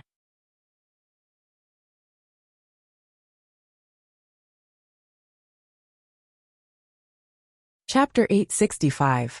Thousands of kilometers away, Kale that seemed to sense something and suddenly felt a chill. Carponia asked in concern, "What's wrong?" "Nothing. I was just thinking that my father might be very unhappy to see this." Kale that smiled bitterly. Although he wanted to leave this place as soon as possible and escape from this political whirlpool, sometimes he couldn't do it even if he wanted to. Duque also wanted to help him escape, but unfortunately, Lord Themar and the other higher-ups insisted that the official exit of the former king's representative would make Sylvanas' ascension more legitimate. This would certainly embarrass Kale that's, but the former prince accepted everything calmly. This made Kale that's supporters indignant. Looking at the two queens sitting on their thrones on the stage, and Duque sitting between them like stars surrounding the moon, Solarian and the other elven experts felt an indescribable jealousy. Alexandros Mograine and Lord Themar Theron took the stage respectively and read out the policies that the new king would implement after ascending to the throne on behalf of their queens, receiving cheers from the people again and again. The more this happened, the more uncomfortable Kale that's supporters felt. The resentment in their hearts was stuck in their chests, and they couldn't vent it. Even Solarian, who was used to seeing the world and felt that she could bear all this mentally, forced herself to come to the venue, felt like she was going crazy. She was extremely glad that the two irascible fellows, Solidre and Segunar, weren't here.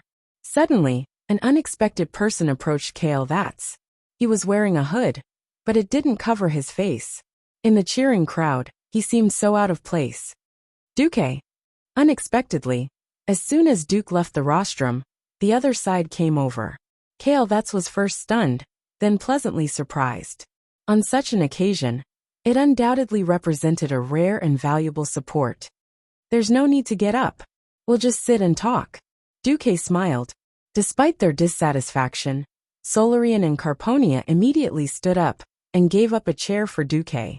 Duke took the responsibility and sat on Kale that's right-hand side, allowing the two radiant moon astromancer beauties to serve on his side. Sitting down, Duque spoke again. "The feeling of losing glory must be terrible, right?" Duque was so straightforward that Carponia almost exploded, but Solarian, who was more composed, held her down. Kale that's didn't suppress his emotions and allowed the pain to appear on his handsome face. "Yes, I used to think that I could bear all of this, but I realized that my temperament wasn't strong enough to bear such a heavy blow. I'm okay, but I'm afraid my followers will be a little unstable. I won't say any more useless words of encouragement. I just want to say that all intelligent beings in this world will have a battle with Arcarans, the commander of the Burning Legion." Duque's words made Kale that's suddenly agitated. He gripped the armrest of the chair tightly and turned half of his body around. "Duque, you mean?" Duque lowered his voice and said in an extremely solemn tone, "If that day comes, will you join? When the time comes, I will go, Sylvanas will go, and Mograine will go. But let me say this first. That's Arcarans with at least half of his strength. I can't guarantee that anyone, including me, will come back alive." It wasn't just Kale that's. Even the two beautiful astromancers behind him were so excited that they couldn't stop trembling. All the depression from before and the resentment that was heavy like a mountain had vanished without a trace at this moment. Other than Duque, no one had ever been willing to truly understand the feelings of a group of traitors like them. They still loved their motherland from the bottom of their hearts, longed to save their compatriots from suffering, and were eager to wash away their shame and prove themselves to the world with glory. But there was no chance. They originally thought that going to the door of darkness would be equivalent to being exiled for a few years. At most, they would suffer a few years of disdain, and their situation would be better when they came back. But now, Duque had given them a better shortcut. How could they not be ecstatic? Death.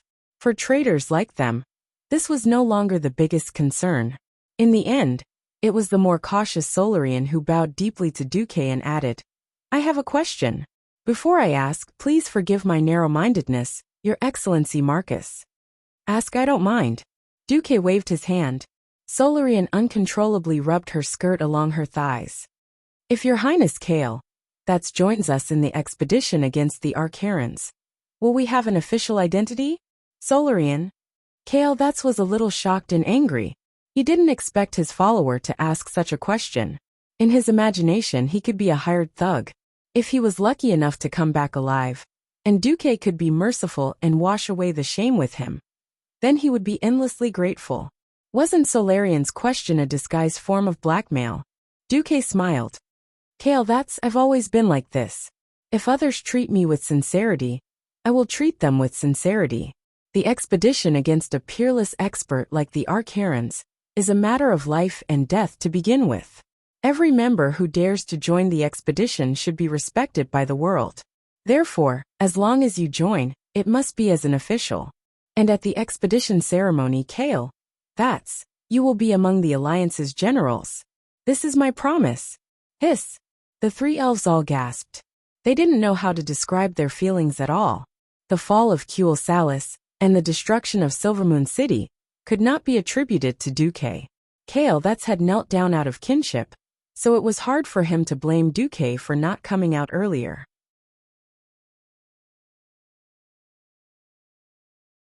Duque had explained later that he was unable to gain control of the Sunwell branch, and that Duque did not have the capital to fight against the Sun King.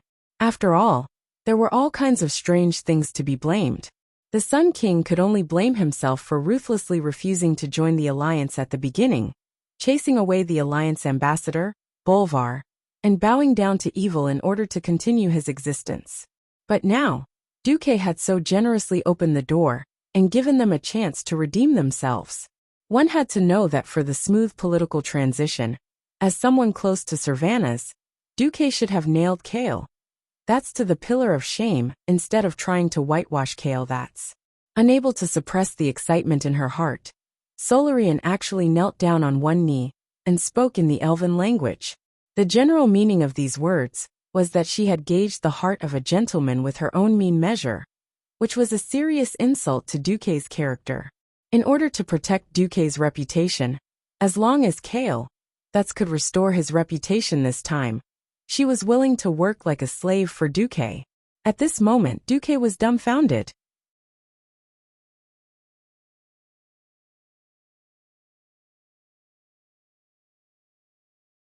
Chapter 866.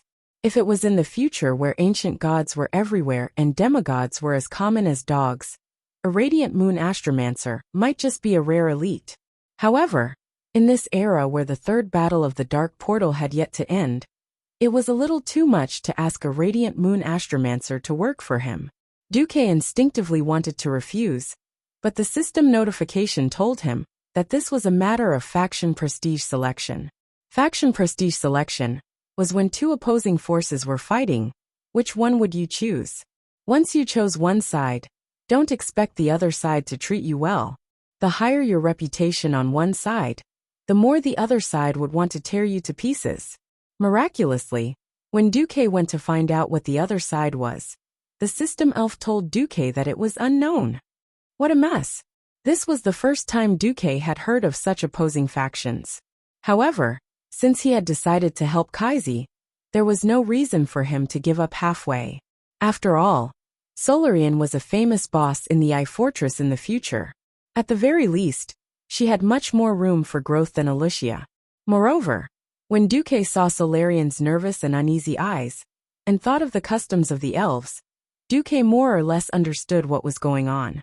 Mystics were particular about equivalent exchange. In the Dalajan, exchange was usually in the form of selling one's body to serve the Dalajan for a long period of time. Mage apprentices of low birth would mostly sell their labor and join the Dalajan Mage Guild in order to pay their tuition fees. In the High Elves Society, which was more particular about bloodlines and family inheritance, the price of teaching magic, even if it was just taking them in as a mage apprentice, was usually a lifetime of loyalty to a certain family. Becoming an elf of a certain bloodline meant that one would be marked for life. This was also why the loyal followers of the prince had never thought of changing sides. Duque had originally thought that Sylvanas would become the queen and replace Kaisi, who had been the king for a while in history. Duque had decided to help Kaisi out of a desire to make up for it. Who would have thought that the elves' way of thinking was even more rigid? Solarian wanted to use her status as a radiant moon to help Kale. That's, who was also a radiant moon, have a bright future. Based on the difference in strength, it was the followers who thought they had the advantage. Duque was a little speechless. Kale, that's not good. If this gets out, they'll think that I stole your follower with my power. Unexpectedly, Kale that's dropped an even bigger bomb. He also left his seat and bowed deeply to Duque with Caponia. No, actually Solarian's intention is also my intention. As sinners who betrayed their own people, if they could slightly redeem their reputation and reduce the guilt in their hearts, that would be the greatest redemption for them. If we're lucky enough to survive after fighting the Arcarans, I hope you can have me and these elites who have lost their homeland follow you. Duque almost spat out a mouthful of blood. F***ck. Is this even worse than a chicken on the ground? Although I also know that in history, you were betrayed by your loved ones, forced into madness and despair, and even nailed to the pillar of shame with your subordinates. But you, a dignified former prince, becoming my subordinate like this. It's not good. Speaking of which, if I bring you out, of course it'll be cool. Ugh, tui. Duque was very embarrassed. But at this time, it wasn't just Kale and his servants who bowed to him. Even the few high elves in the VIP seats bowed to Duque. These old elves weren't strong, but they represented several ancient families. They also helped to plead with Duque. Kale, that's made a big mistake, but considering that he did it out of kinship, we can still understand. It would be a pity if a kind and responsible genius like him died in disgrace.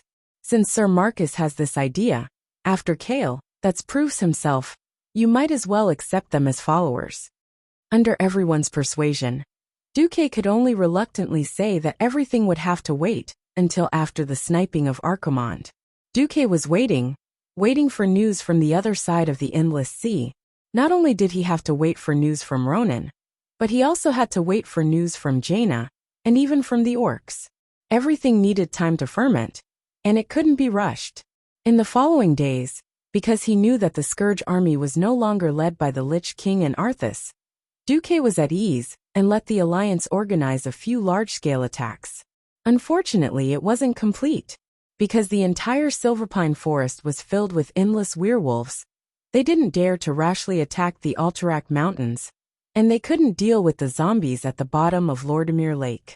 The southern front was almost at a standstill, but with Lothar's Griffin Legion, Old General Haas's Mountain Eagle Knights, and Bulang Bronzebeard's mechanized Dwarven Legion, a total of 150,000 soldiers, the defense was stable. Duque gathered his army in the eastern Plaguelands, and took advantage of the last opportunity, before winter, to launch a fierce attack on the western Plaguelands. This was a grand attack that gathered all the elite troops that Duque could muster. Mograine and Abendis's Scarlet Cross Legion, which had 150,000 soldiers after expansion. Saidan Dathrahan's 60,000 Stratholme troops. Tirayan's 50,000 Dark Portal troops. Windsor's 40,000 Private Corps of the Marcus family. Magni's mechanized tank army with more than 3,000 Dwarven steam tanks, as well as 5,000 cannons of various sizes, and a total force of 80,000 dwarves and gnomes. Kudrin Wildhammer's 4,000 Griffin Knights. Cervanas's 20,000 Rangers and Mages mixed army. Duque personally led more than 10,000 mages, and more than 30,000 Dalajan infantry mages. In addition to the militias organized by the people of Lordimir, the total force was 800,000, and they pressed against the Scourge army. Throughout the month of October, the Dreadlords sent nearly 10 million undead creatures into the western Plaguelands, which was surrounded by mountains. From the newly invented abominations that were more than 3 meters tall, and were stitched together by many rotten corpses, to the zombie dogs that were resurrected from some unknown ravine. From the sky to the ground, they fought with the Alliance in almost every inch of the western Plaguelands. But with Duque's endless targeted tactics, and the Alliance's gradual advance, the western Plaguelands were finally recovered by the Alliance on the 30th of October. From the northernmost Hearth Valley to the southernmost Coldwind Camp, from the westernmost Undead Barrier to the easternmost Sodero River, all the Scourge undead were swept away. If it wasn't for the Dreadlords forcing Anastrian, Kel Thuzad and Arthas to defend the newly built Undead Barrier, the Alliance might have been able to enter the Tirisful Glades and take down Lord Emir.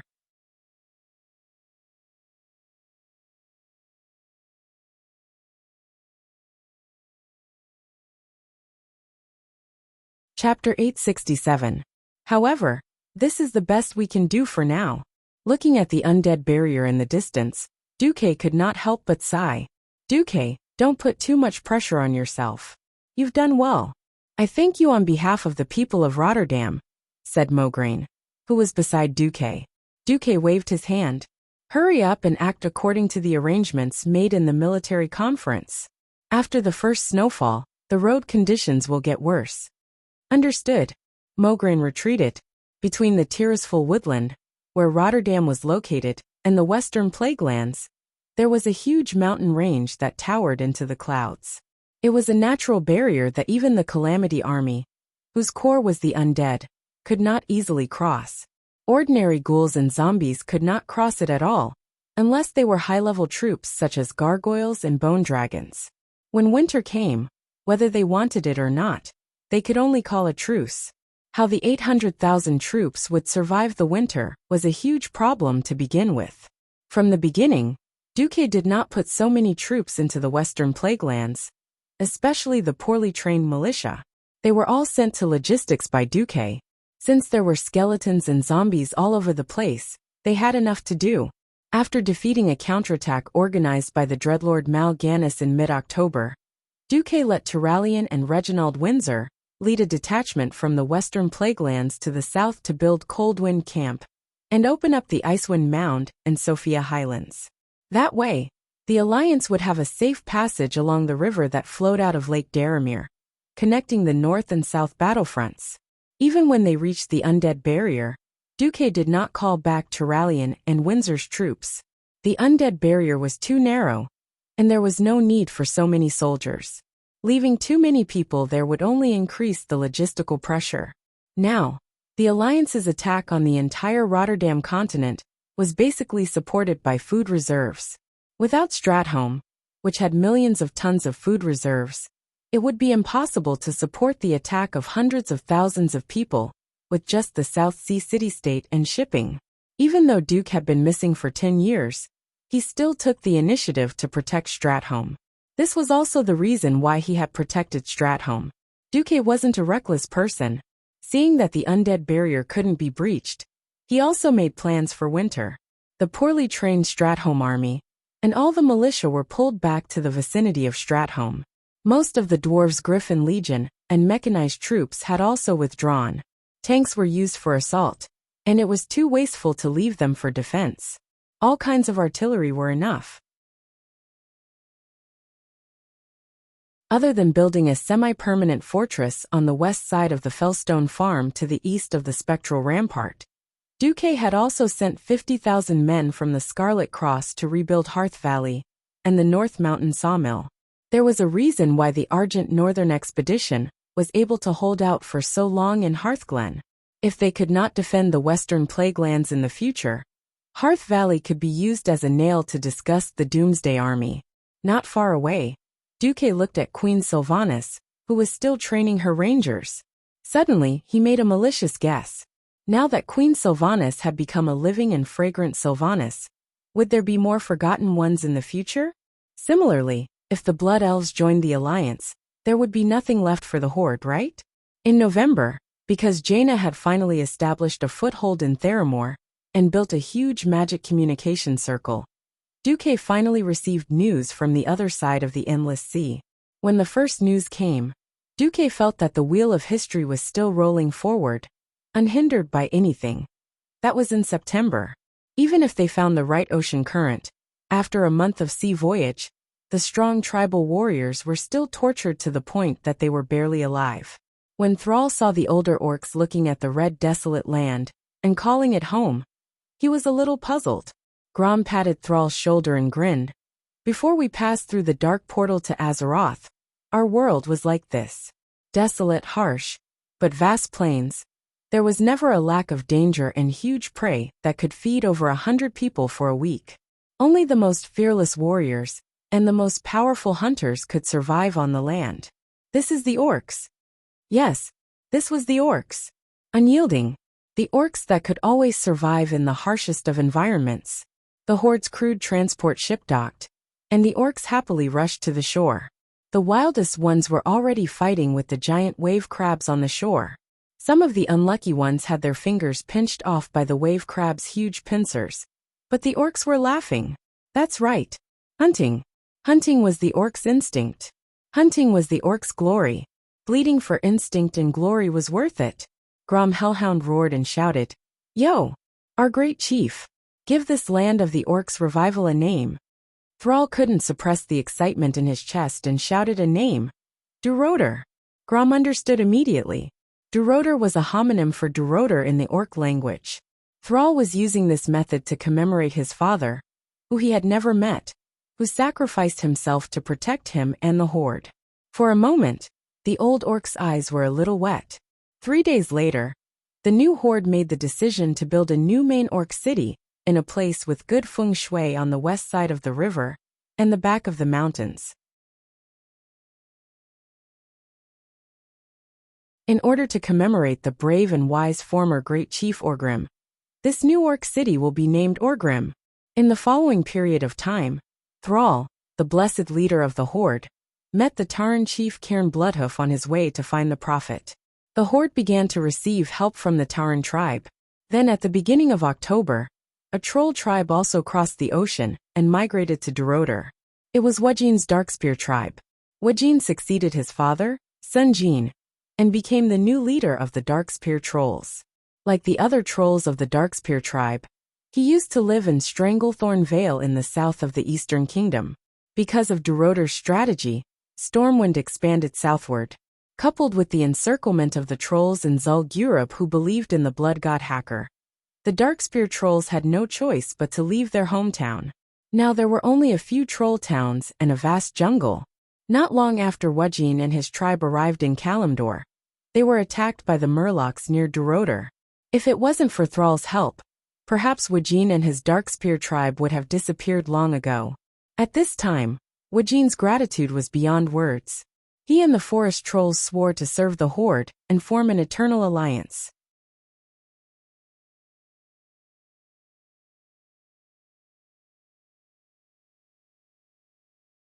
Chapter 868.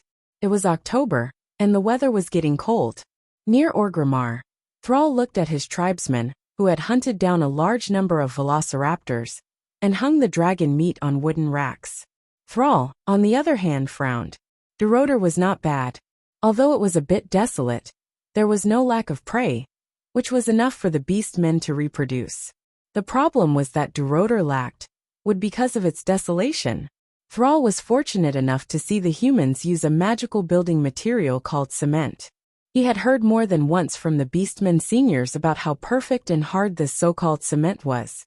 It was already fortunate that the humans spared the orcs because of those damned undead creatures. Thrall did not expect Duque to be kind enough to send cement to the beastmen and support the construction of Orgrimmar. Unfortunately, the beastmen craftsmen in this westward migration team only knew how to build houses made of wood and bricks. These craftsmen, who used to be beastmen laborers, told Thrall that with their current technology, they could not build houses that were more than 2 stories tall and thick enough. The same went for the city walls. After hearing about the terrifying firepower of the dwarves, Thrall decided that Orgrimmar also needed a city wall that could withstand the bombardment of those crude cannons. Once again, the problem returned to the original point. To shape the city walls, the beastmen still needed a large amount of good wood. Thrall called Grom Hellroar. Grom, the horde needs your and your tribesmen's services. Speak. I'll do it. Grom, who had recently eaten a lot and was carrying Hellroar, looked very energetic. The horde needs a large amount of good wood to build a city and a city wall. Unfortunately, the west of Duroder is a terrible place. The Barrenlands, right? That's a terrible and fitting name. Grom curled his lips. The Horde scouts are already more than a week's walk away from Duroder. The south of the Barrenlands is also a terrible place with few trees. The Stonetalan Mountains to the west aren't much better. The only place with enough wood is the Grey Valley to the north of the Barrenlands. What's wrong there? I don't know. Maybe it's some intelligent race or some large groups of beasts. Anyway, none of the scouts who went into the forest in the Grey Valley returned. This gives me a bad feeling. Sal frowned. He actually had an ominous premonition. Unfortunately, the new tribe urgently needed a large amount of good wood. What do you want the Warsong clan to do? Take your men and 5,000 orc carpenters with you. Try your best not to offend the natives of Grey Valley, and bring back enough wood. That's about the amount that 5,000 people can carry back. That's about it. No problem. Grom whistled and walked out of the tent. Wait. Grom. Thrall called out to the tribal hero. What? Grom stopped. The tribe is too weak now. If possible, try not to clash with the large intelligent races on this continent. Grom smiled, his fangs glinting coldly. It's fine. No one is my blood-roar opponent. The bad premonition in Sal's heart grew stronger. But he didn't have another organized army with enough people to use. He was quite at ease with Lexer, but unfortunately, Lexer was a lone ranger. Woking was also not bad, but the problem was that the Darkspear clan had too few people. Thrall had no choice.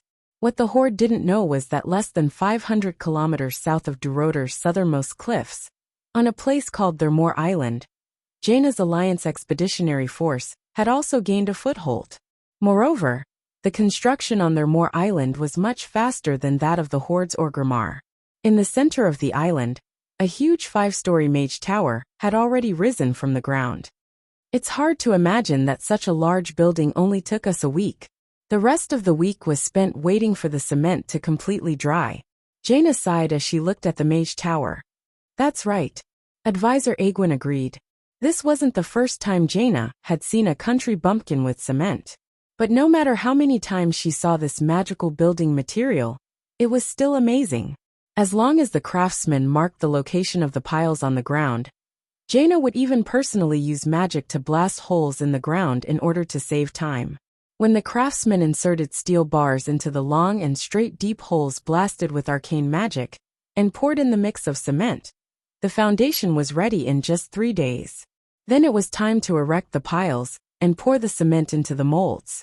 As for the cooling of the cement, this was never a problem. For her new residents, Jaina did not hesitate to personally use frost magic to cool the cement quickly and evenly. So in just a week, a miraculous mage tower stood in the center of the island. If Duque was here, he would definitely praise Jaina for being self-taught.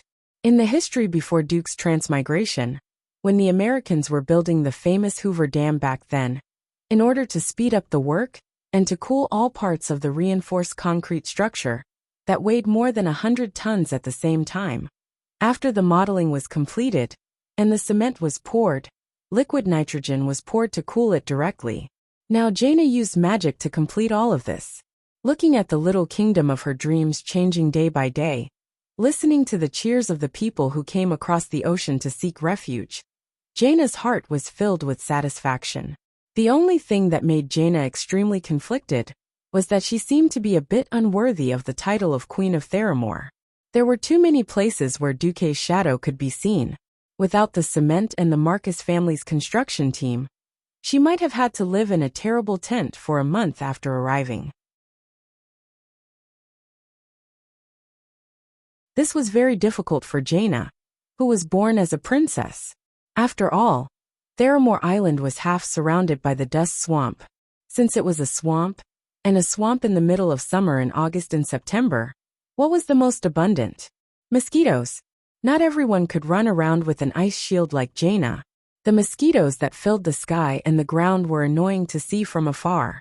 However, the powerful mosquito repellent provided by the Marcus Chamber of Commerce for free, the Pa X-rays to kill mosquitoes, and the screen windows very considerately solved most of Jaina's problems. Moreover, the extremely insane new method of reclamation made the entire Thermore Island have no so-called blind spots from the beginning of the construction of the city. Not to mention, Duque shipped a large batch of magic materials from the Dalajan and Kuel Salis to the ship. What was it for? To directly make magic defense inscriptions for the walls of Theramore Island that were about to be built. Jaina held her forehead. I always feel like I'm like a kite. When that bastard Duque wants me to go back, he can just retract the line.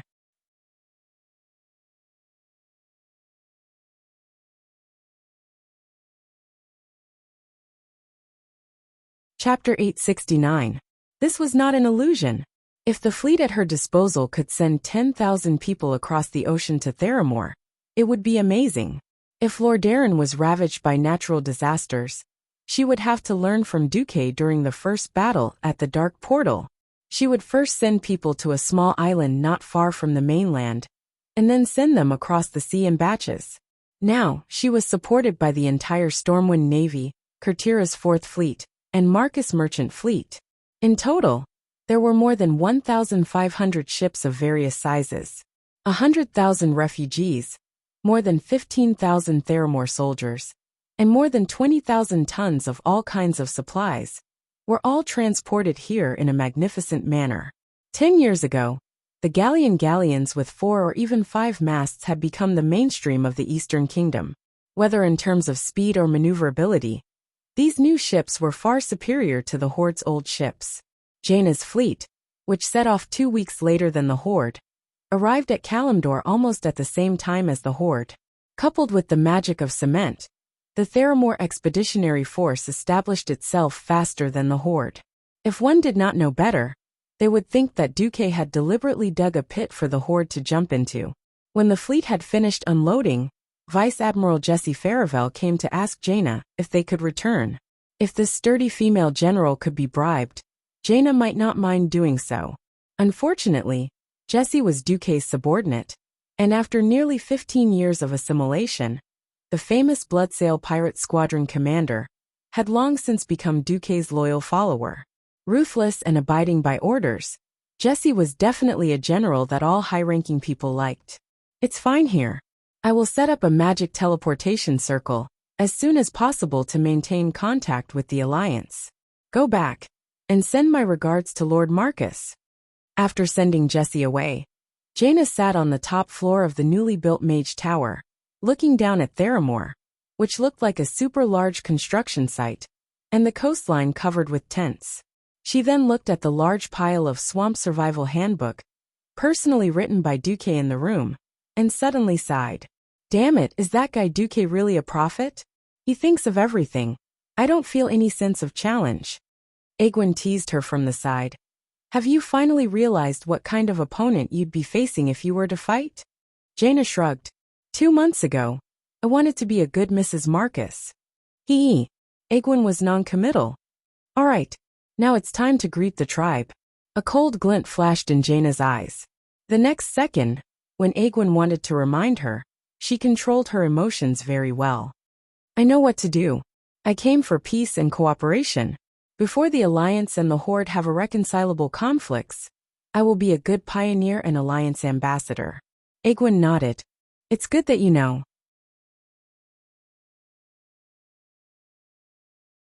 After all, the difference between the Alliance and the Horde was too big. Since humans and orcs were once mortal enemies, now the elves and the trolls had thousands of years of grudges between them. If the Scourge army was still around, perhaps the Alliance and the Horde would temporarily work together under the pressure. Once there's no external help, I'm afraid. Jaina walked to the window and stared at the north. I know what to do. If necessary, I'll use some magic tricks that the orcs can't understand. Time passed. Less than a week after Sal sent Grom's Warsong clan north to Grey Valley, he was surprised to receive a message. The Alliance's messenger had come to visit. Sal's heart stopped beating for a moment. The first thing that came to his mind was Duque's prophetic eyes that seemed to be able to see through the future. He tilted his head and asked Woken, "What do you think?" Although it was still a short time, Sal was already very fond of listening to Woken's opinion. The orcs were a brave race, and there was never a lack of brave warriors among the orcs. Unfortunately, the more brave a warrior was, the less good a manager or a good leader. When he was really with his own people, Sal really understood why Orgrim valued him so much. There were too few people with great wisdom among the orcs, and too many people with a one-track mind. The appearance of Woken, who was wise and knew how to judge the situation, made up for the lack of wisdom in the tribe to a large extent. Now in the tribe, Woken's position had unknowingly ranked below Grom and Varrock Salyafar. He was ranked 4th, even above the Taran chief Cairn Bloodhoof. In response to Sal's question, Woken sorted out his thoughts and replied, "According to what you said, the Alliance is also troubled by the terrifying army of the dead, the Scourge army, and is even on the verge of collapse. If this is the case, the Alliance's messenger should not be here to declare war. We will only know the specifics when we meet them. Right now we also lack information about the Lordaeron continent." Woken paused for a moment. "However, let Sir Salyafar go to prepare for war, just in case." Sal nodded, and Varrock immediately understood, and went to prepare the army. Varrock and Brock were brothers. These two powerful orc warriors from the Blackrock clan had never been defeated on the battlefield. Of course, this might have something to do with the fact that they had not yet faced the strongest paladins of the Alliance. Unlike Brock, who was only strong as a single soldier, Varrock was more talented in leadership. Varrock, who was also known as King Salyafar, had been serving the Horde ever since he drank the blood of Manaroth with Grom Hellscream. He led the Horde to surround Shatrath and Stormwind City, and until the end of the Second War, he had never been defeated.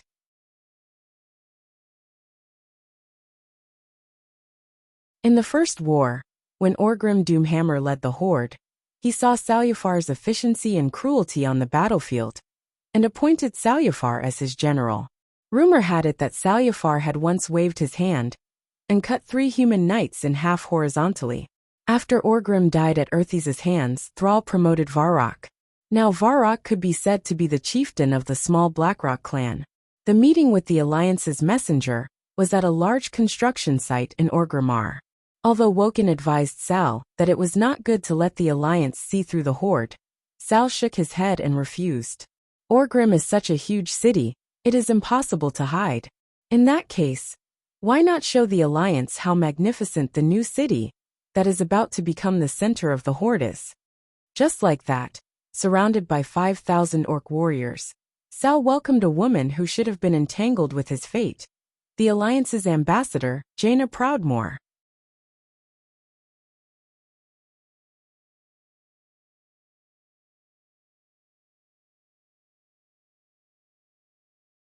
Chapter 870. In the eyes of most orcs, they look down on human women. With such a slender waist, wouldn't it be broken in 2 hits? With such a small butt, it would pierce his flesh in a few hits. Her breasts were not much bigger than a pear. Ah, she must have no milk when giving birth. This Alliance messenger Jaina was really ugly. Feeling the disdain from his own orc guards, and even an orc who called Jaina an ugly woman at a volume of 100 decibels, Sal's eyebrows kept twitching. Sigh. The difference in aesthetics brought about by different races and styles was unbearable. As someone who had grown up among humans, Sal had completely accepted the aesthetics of humans. Like any adult male, he was shocked by Jaina's soul-stirring beauty. Back then, when Orgrim had stolen him from Gohalton Castle and sent him to Brill, Sal was still a slave gladiator.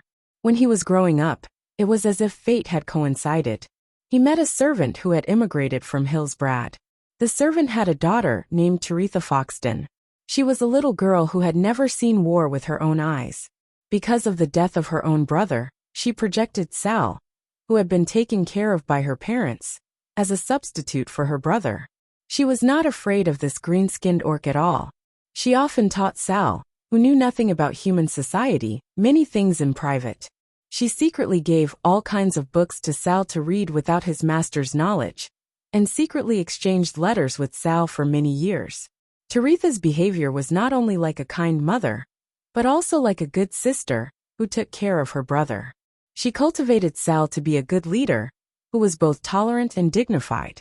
Even though Sal had been separated from Teresha when he broke free from Briar's cage, at this moment for some reason, he felt that Teresha's voice and appearance overlapped with this female emissary of the Alliance in front of him. Sal sat on the rough chief's throne, opened his arms, and spoke in the common human language with a Lordaeran accent. "Hello, messenger of the Alliance. I am the current chief of the tribe Sal. May I have the honor of knowing your name?" "Beautiful lady." To everyone's surprise, Jaina bowed slightly and replied in the Blackrock tribe's Orc language, "Good day to you, strong great chief Sar. I am Princess Kertiras of the Human Kingdom, leader of the Kalimdor Pioneers, and Alliance Ambassador Jaina Proudmoore." Almost all the Orc guards became excited when they heard this. Proudmoore, a ferocious family named second only to Marcus among the older generation of beast men. The old warriors who had experienced the second battle of the Dark Portal might not understand why Duque was the mastermind, but they definitely knew that the fleet that buried hundreds of thousands of elite orcs was the fleet of a man named Proudmoore. Not only that, but this woman also claimed to be the pioneer of Kalimdor.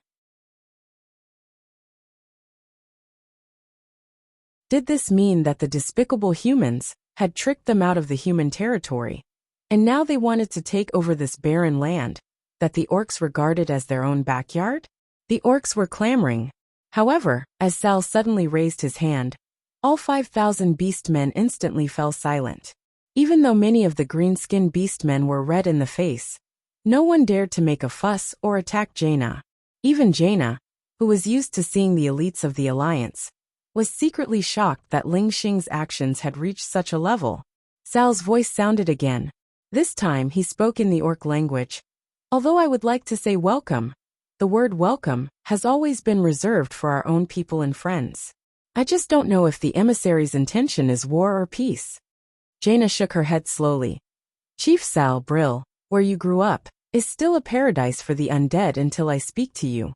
The war has not ended, but it is not a war between the Alliance and the Horde, but a war between the living and the dead. If the silence just now was the silence of people panting and suppressing their anger, then the current silence had evolved into absolute silence. Almost every orc sucked in a breath of cold air. From the slightly stifling battle in Dalaran's territory to the continuous stream of injured orcs turning into ashen undying beasts, the Undying Realm. Every orc present had experienced the horror of the undead army. Even on the ships that came here, there were still some orcs who concealed their injuries and turned into undead along the way, harming their own compatriots. There were a total of 13 ships that, because the captains were soft-hearted or careless, didn't control the undead well or disinfect them, and as a result, these ships all turned into ghost ships floating on the endless sea. Sal and Wajin looked at each other, and then nodded to Varrock, who was leading the army. He stood up and raised the Hammer of Destruction to announce to the orcs, "For the time being, the grievances between the Alliance and the Horde will be put aside, in order to let the dead rest in peace, and let the living continue to have the right to live. I declare that the Alliance emissary is a friend of the Horde. Everyone dismiss." The Horde's 5,000 orc army dispersed in an uproar. This allowed Jaina's heart to relax a little. Woken made an inviting gesture, and led Jaina to follow behind Sal into the great chieftain's tent, which was as tall as 3 people. Sal sat down on the most gorgeous velociraptor skin in the tent. When he invited Jaina to sit down, Jaina didn't hide her disgust. With a flick of her finger, a chair made of pure ice suddenly appeared under Jaina's buttocks. Stopping the guard, Sal frowned slightly. "Lord Proudmoore is a mage?" "Yes, Radiant Moon." Although he didn't understand why Duque sent such a mage and princess as an emissary, this couldn't stop Sal's curiosity about Jaina and the current situation of the Alliance.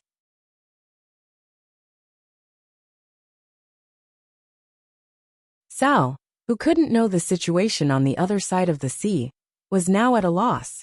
He hoped to meet a more immature diplomatic emissary than him, which would give him more initiative in the following negotiations. Sal was indeed very smart, and he had also seen the human world. Unfortunately, many things in the world were not equal. He had been in Lordaeran for a long time, so he couldn't understand how advanced the technology in the southern part of the continent was. Also, because of the unequal intelligence, he couldn't judge the intention of Jaina's next words. After all, Sal was only a 15-year-old boy. No matter how talented he was, there was still a huge gap in experience between him and Jaina. If Orgrim was still there, it would be better. Unfortunately, the only advisor around him was Wajin, who also knew little about human society. At this point in time, although Wajin was wise, he was just a country bumpkin who had just escaped from the jungle of Stranglethorn Vale. When Jaina spoke, Sal and the others were perfectly led.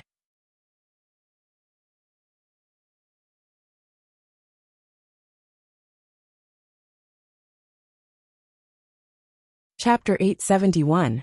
A truly outstanding lie that could deceive people would be 90% true and 10% false. As long as the most critical point could be deceived, it would be considered a real success. Jaina portrayed herself as a half-baked pioneer who relied on her powerful magic to climb to a high position, befitting her noble identity. In the following conversation, she revealed the predicament of the alliance, intentionally or unintentionally. Although I don't want to admit it, I have to be honest. The alliance is in the biggest crisis since its establishment. The capital of Lordaeron, the leader of the alliance, has fallen because of the rebellion of the fallen prince. The current situation is that the king of Lordaeron has been killed, and 2/3 of the territory has fallen into the plague. The Dalajan has been destroyed, and Antonidas has been captured and turned into a great lich. The Stormguard King Galen Trollbane has been turned into an immortal, and Gilnis has been defeated, and was forced to release endless werewolves from the Emerald Dream. If Jaina deliberately leaked the information, it would undoubtedly be extremely stupid to expose one's own weakness on a diplomatic level. A weak alliance would undoubtedly weaken one's bargaining chips in negotiations. On the other hand, it could also be used as a warning to the enemy. Lordaeron, Dalajan, Stormguard, and Gilnis were all countries that had dealt a heavy blow to the Horde during the previous battle at the Dark Portal. The bravery of the soldiers of these countries was still deeply imprinted in the hearts of many of the older orcs. However, such powerful countries had all been destroyed. One could imagine how ferocious the Calamity Army was. In the imagination of the orcs, the fall of the capital, the death of the king, or the death of the king, was definitely a state of annihilation.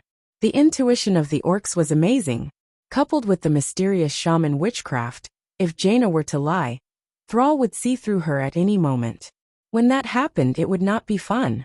However, every word and situation that Jaina said was the truth, which made it seem like the other things that Jaina said were more like arguments to boost her morale. For example, "But we are not afraid. We still have the strongest commander of the Alliance, Duke Marcus. He and the Stormwind army led by Sir Lothar, together with the tanks of the Iron Furnace Fort. A total of 200,000 troops are landing in Southshore. We will definitely recover the entire Lordaeron continent." Was Thrall worried about Duque? Of course. However, at this moment Azeroth, the best actress of the year Jaina, had already led Sal and the rest into a trap. How could Sal possibly know that the situation in Rotterdam was actually far from what they had imagined? The next scene was even more exciting. Just as Jaina was complaining, Varrock came in and said, "Great Chief, a human guard insists on interrupting your meeting with the Alliance emissary. He wants to inform the Alliance emissary directly." Sal said, "Let him in." An Alliance guard was led into the tent by Varrock. He hurriedly whispered something to Jaina. Jaina shuddered and gritted her teeth, as if she had decided to confess. The latest news is that the Scourge used the traitors of the Silver Moon Council to attack Kuel Salis with the teleportation circle. Now that Silvery Moon City has been destroyed, Breaking Dawn Archmage Anastrian Sunstrider, the king of Kuel Salis, has joined the Scourge army and become a great lich. In the end, Jaina added, "I already knew that the Doomsday army had their eyes on the High Elves. I just didn't expect it to be like this." Jaina's bitter and embarrassed look made the young Sal's heart soften. At this time Jaina said, "It is precisely because we are worried that the situation in Lordaeron will collapse. If we do not handle it well, even Stormwind City and Iron Furnace Castle in the south will not be able to defend. So Commander Marcus sent me to lead a group of refugees to the west to cross the Endless Sea and build a refuge in Kalimdor. This time, I came to ask the tribe to temporarily not attack the refuge built by the Alliance on their Moor Island, for the sake of us all living beings." As soon as this sentence came out, Sal, Wajin, and other tribal leaders suddenly had a sense of resonance with the people who had fallen into the same predicament.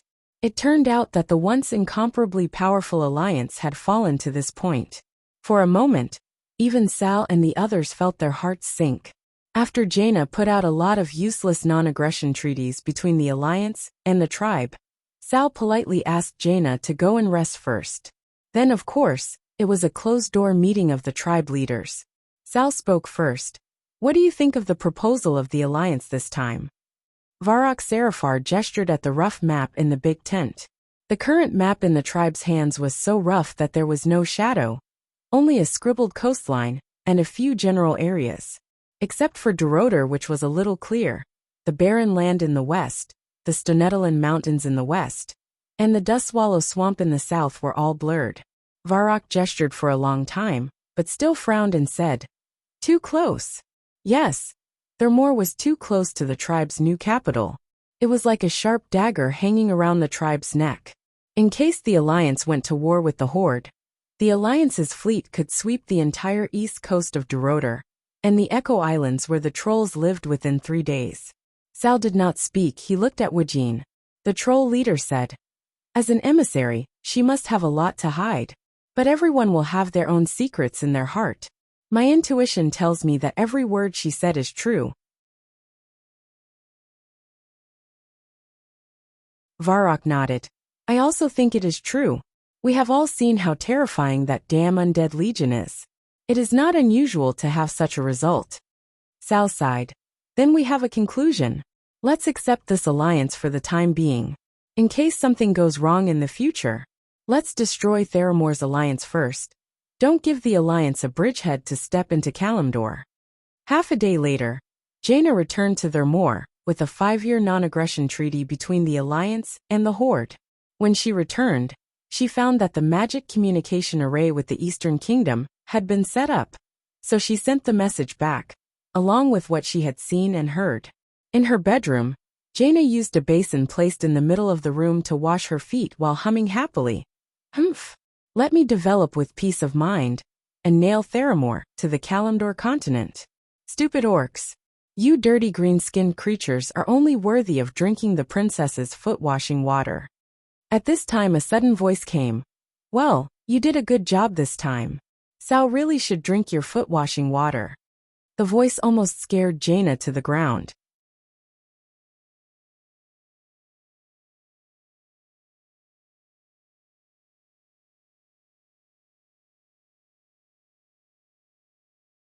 Chapter 872. No one could easily pass through a Radiant Moon Mage's perception and sneak into her mage tower, even if it was an incomplete mage tower, unless they were much, much stronger than the Radiant Moon Mage. When Jaina looked over, she was furious. "Duque, you bastard. Why are you here? At least knock on the door. Why did you barge in?" At this moment, Jaina's clothes were still very tidy. Her upper body was still that silver breastplate, but her robe was lifted, revealing 2 plump white thighs. She was just washing her feet. Was this exposure? Duque didn't think so. Although it was pleasing to the eye, Jaina felt that Duque was invading her privacy. A few arcane missiles hit Duque's face, the magic shield in front of him. Jaina obviously knew that it was useless, but she had to vent her anger. Sometimes Duque really didn't understand women. Why did Azeroth women like to wear 3-point armor? It didn't matter if a large part of their skin was exposed to the air. But she got so excited just seeing her thighs under her robe? Why did Alicia get so passionate when she was playing human alchemy with him, and then chase him out after changing clothes? Well, men probably wouldn't understand this kind of thing about modesty for the rest of their lives. Duque, this idiot, actually added fuel to the fire at this time. "Didn't you say last time that you could let me take a treasure that you've preserved for 27 years at any time? Why is it like this just looking at your feet? You bastard. I've changed my mind. If you have the ability to bring me the title of Lady Marcus, I'll give you my treasure immediately." Jaina showed her power, and this time she started throwing big fireballs. Duque had no choice but to bitterly be a target, using his magic shield until Jaina calmed down. After a while, "Have you calmed down?" "No." Jaina gritted her teeth. Oh, then continue. Damn it. Duke, come here and let me bite your arm. Swear that you won't enter my Magus Tower without my permission again, and we'll call it even. Are you a dog? Duque replied timidly. Are you coming over? If you dare to run away this time, I'll abandon Theramore and go back to the Eastern Kingdom to tell everyone that you've abandoned me. Jaina gave an ultimatum. Duque gritted his teeth, resigned himself to his fate, swore an oath, and extended his hand. Ah, it was a heart-wrenching howl. Who was it that was screaming in the silent wizard tower? In the end, was it a tragedy of human relations? Or was it a terrifying supernatural phenomenon? Please listen, poo poo poo. When Duque came back to his senses, he felt that it was really painful. What happened next left Duque scratching his head in confusion. Jaina did bite, and when she let go, a deep but small bite mark was left. One moment, Duque was on the verge of tears, and the next moment, Jaina quickly applied the red healing holy water produced by Stratholme on Duque.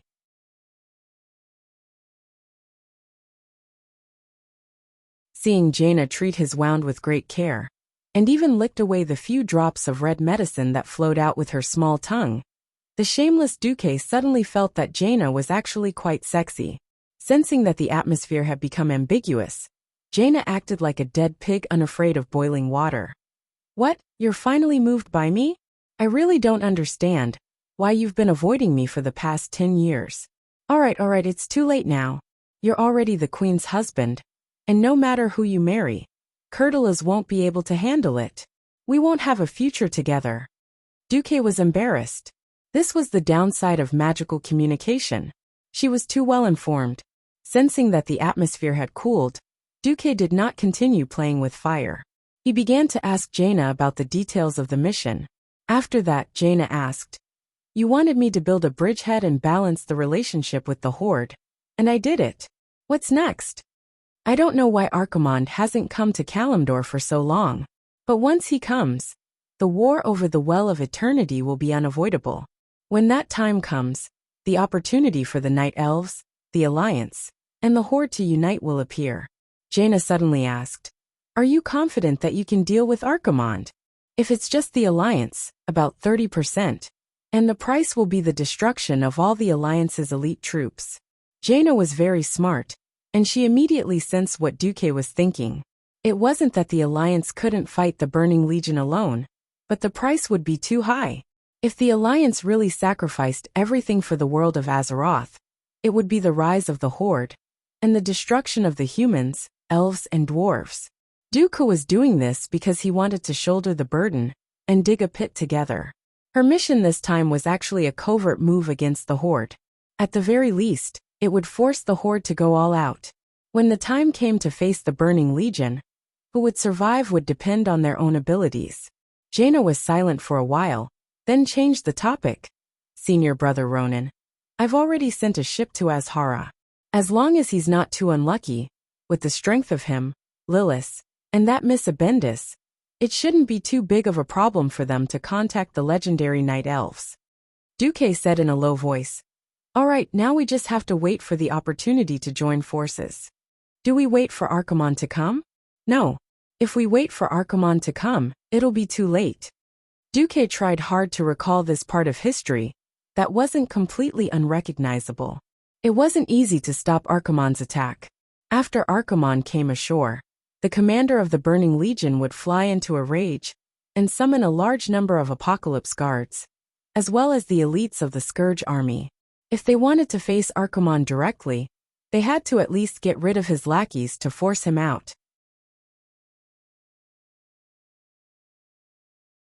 Thus, the most ideal situation was to set up defenses at Mount Hyjal, the home of the Night Elves, before Archimonde set foot on the Kalimdor continent.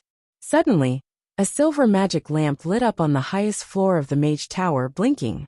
Jaina snapped her fingers and Egwene's voice sounded. Apologies for interrupting your reunion.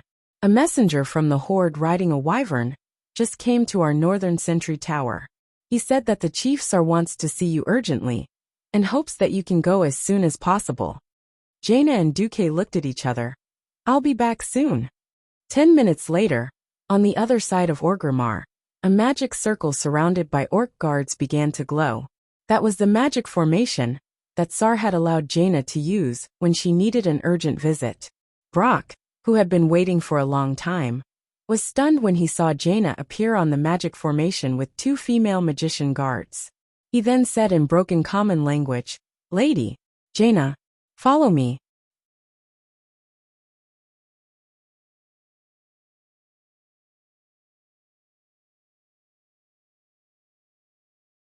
Chapter 873. Sal was very worried. He did not know if he had made the right decision by asking Jaina to come. It was not a good thing for a young leader to show his weakness to an alliance that was once an enemy. Wajin gave Sal determination. "We have no choice. If the other party can easily destroy such a powerful clan in the Horde, they have the ability to destroy all of us, even Theramore's alliance advance force. The weak had to stick together. This was an unchanging law." After seeing Jaina, Sal's first words were, "The Warsong clan of the Horde is in a place called Grey Valley in the north. The entire clan, along with 5,000 workers, nearly 30,000 people are missing." Jaina's face was full of shock. Although she did not personally experience the second battle of the Dark Portal, Jaina had been trained by someone who had thrown her into the tearsful woodlands in a world of ice and snow. Jaina was very clear about how powerful the 20,000 Warsong tribe beastmen were. But the change in her eyes in the next moment betrayed her inner thoughts. Sal suddenly lost his voice. "You know what's in Grey Valley? Damn it. This orc is too smart. And his intuition is too amazing." Jaina spat disdainfully in her heart, but she could not show it. If she guessed correctly, this might be the opportunity that Duque had been waiting for. "Maybe I know. If you can, for the sake of the new common threat, please tell us." Jaina took a deep breath. "Do you know the High Elves?" Sal nodded. "I've heard of them from the former Chief Orgrim, and I've occasionally seen a few of them in Lordaeron." "Then do you know that the High Elves were actually exiled by their compatriots thousands of years ago, then crossed the endless sea to reach the Eastern Kingdom, and finally established their own kingdom in the northernmost part of the continent?" "You mean the Night Elves?" This is a tribe that only exists in the ancient legends of the High Elves. Even the High Elves themselves have not seen them for at least 7,000 years. In the entire alliance, we are not even sure if they still exist in the world. But if there is a force in the north of Kalimdor that can annihilate more than 30,000 orc elites in one go, I can only think of the Night Elves. Sal anxiously asked, "What are the characteristics of the Night Elves that you know?" Jaina glanced at Wajin, who was not far from Thrall. "Legend has it that the ancestors of the Night Elves were also trolls, so their characteristics should be more similar to forest trolls. However, when the Night Elves exiled the High Elves, the Night Elves were ruled by druids who advocated nature." "Oh no!" Thrall's face turned pale. "I sent the Warsong clan to Grey Valley to cut down trees. If you don't court death, you'll die." There really was no limit to courting death. Duque only revealed the knowledge that Jaina needed, so Jaina couldn't know more.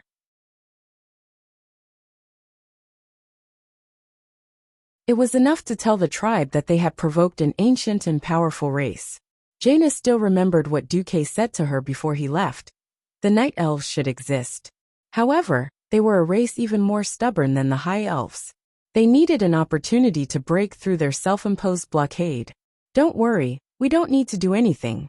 According to the characteristics of the tribe, they will definitely clash." "Which of the High Elves are the Night Elves more inclined toward?" "The Rangers. However, their love for the forest is more extreme." Back to the present. After hearing Thrall say that he had sent the Warsong clan to Grey Valley to cut down trees, Jaina really laughed out loud. The Night Elves loved nature and regarded the forest as their life. If they met a tribe that insisted on cutting down trees to build houses, it would really be laughable. As Jaina expected, the Warsong clan was in huge trouble. Everything was fine at first. After entering Grey Valley, Warsong first carefully cut down trees on the periphery. However, Grom soon found that the trees on the periphery of the forest did not meet the requirements. They were too young. In a great city, the taller the better, the thicker the better, the stronger the giant wood. Without finding any danger, Grom waved his hand, and divided the clan into 4 groups of 5,000 people. They surrounded the woodcutters and set off into the depths of the forest. After 2 days in the forest, they found the giant trees they wanted. However, in less than an hour a nightmare came. It was a silent, swift arrow from the darkness of the forest.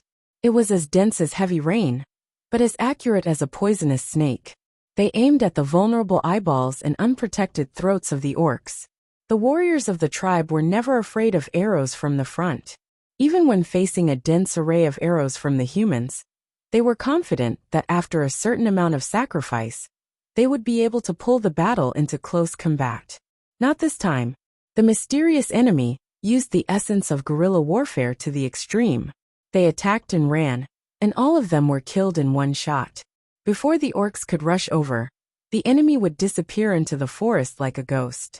Most of the time, entire squads would perish in battle without a sound or a trace. In just half a day, the Warsong clan was forced into a desperate situation. More than 10,000 Warsong warriors had fallen in the forest, and the 5,000 woodcutters were almost completely wiped out.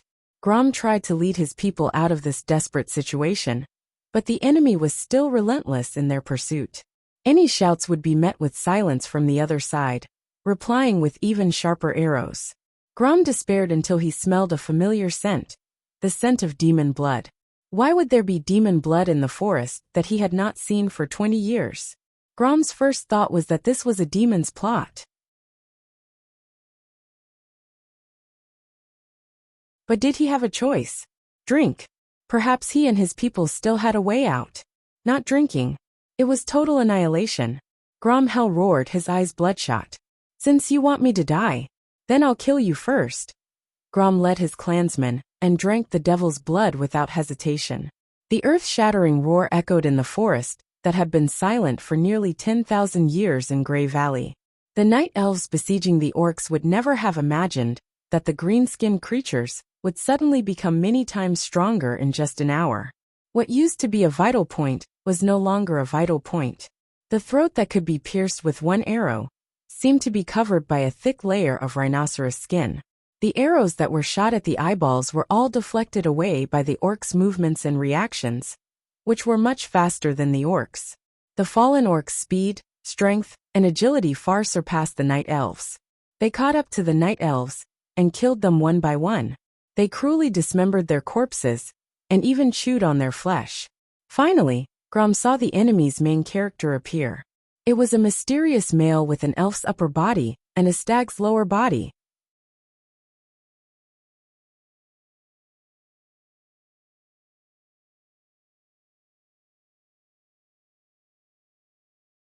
Chapter 874. On the other side, while Sal and Jaina were discussing the disappearance of the Warsong clan, new news came. Sal cried out, "What? Has the Warsong clan gone mad? Even attacking their own people, without distinguishing between friend and foe? Like the old batch of orcs who drank the devil's blood?" In the face of a poison like demon blood that could make orcs crazy, Sal would rather hear about the Warsong clan's rebellion. It had been 20 years since Grom drank demon blood for the first time.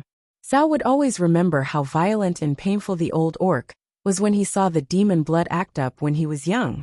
When he received the news from the Warsong clan, Sal was very annoyed. The Horde didn't have magic communication. With Orgrimmar as the center, the Horde's forces were expanding to the barren lands. Now the Horde had a vast but barren territory. The only thing that maintained such a large territory was the wyverns raised by the Frostwolf clan. There weren't many wyverns in the Horde, which were large enough to carry orcs in flight. The only 30 or so were all used for communication. Even with the wyverns, there was still a delay in the transmission of information. Sal had no idea what was going on. "Sorry, Princess Proudmoore. It seems that I have to leave today. After all, the Warsong clan is out of control. This is too serious for the Horde," Sal said. Just as Jaina was about to say something, she received a shocking magical message. Duque's voice in the message was extremely urgent. "Jaina, come back to Theramore immediately. Something big has happened to Kurtiras." Jaina's face turned pale. She threw a magic messaging crystal to Thrall and said, "This is a magic locator. When you're in an emergency, crush the shell of this thing. Hold the white bead inside, and imagine the terrain around you. I should be rushing over to help you." With that, she didn't hesitate to activate the teleportation spell in front of Sal, turning herself into a stream of light and flying to the set coordinates in Theramore's space. When Jaina returned to Theramore and her vision was restored, she felt that something was wrong. Standing at the door of the teleportation hall, Duque's face was sullen. In her impression, Duque was always full of wisdom and foresight. It was as if the development of everything in the world could not escape his expectations. But now Duque's face, which was a mixture of shock and bitterness, was clearly telling her that something unexpected had happened, and it was related to her. A sense of foreboding filled Gianna's chest. "Duque, what happened?"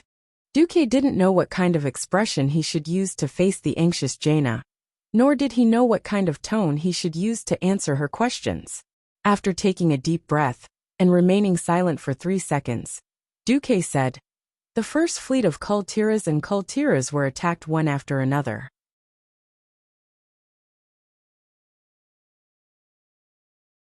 His Majesty Dalen and His Highness Tandrid's family. Something happened." As if struck by lightning, Jaina's mind went blank. "No, this is impossible. This can't be true." Gianna felt dizzy and almost fainted on the spot. Duque hurriedly held the limp Jaina in his arms. He could clearly feel that the body of this superheroine in history was no different from that of a weak woman who had gone through a drastic change. Gianna could only feel the heat in her body flowing wildly into some unknown hole. So cold. She almost subconsciously hugged Duque tightly. She needed the little warmth from that masculine body. Duque just sat on the ground and hugged Jaina quietly. How much time had passed? 1 minute? 5 minutes? Or a century? She didn't know. After a long time, Jaina finally regained her senses. "Has the news been confirmed?" Jaina raised her head in grief. Her once bright red lips had lost their color and were turning white. "The remnants of the First Fleet have reached the shore. His Majesty Dalen is in Theramore." The world seemed to be collapsing. Jaina staggered and almost fell out of Duque's arms. Duque quickly put his arms around Jaina, who was as soft as mud, and hugged her again. After an unknown amount of time, Jaina regained her strength. "Help me." Duque silently did as he was told. Sure enough, Jaina in this life had not experienced the battle to eliminate the plague with Arthas. She went straight to Theramore. Her experience was lacking, and her mentality was not as calm. Just like that, Duque helped Jaina out of the lowest floor of the Mage Tower. Surrounded by a group of guards, they arrived at the newly built medium-sized church in Theramore. Through the open door, what did Jaina see? Her father, who she had cursed countless times, but was like an unkillable cockroach, who had miraculously survived time and time again at sea, was lying coldly on the altar in the middle of the church. His lower body was covered with the flag of Kultiras. He was so quiet, a far cry from the father who always spoke in a loud and gruff voice in her memory. He had deliberately alienated her because of the royal power, treated her indifferently, and exiled her in disguise. All the accumulated resentment disappeared at this moment. Jaina struggled to leave Duque's support, and threw herself on the altar. She touched her father's body with trembling hands. Sparkling tears fell, dripping onto the flag of Kultiras, and blossomed into blossoms. For a long time, Jaina's shoulders stopped trembling. "Father, how did he die?" "It's Archimonde," a female voice interrupted. It was only at this moment that Jaina noticed that the woman she had once found an eyesore and hated, her father's lover, Gina Goldsword, was sitting not far away.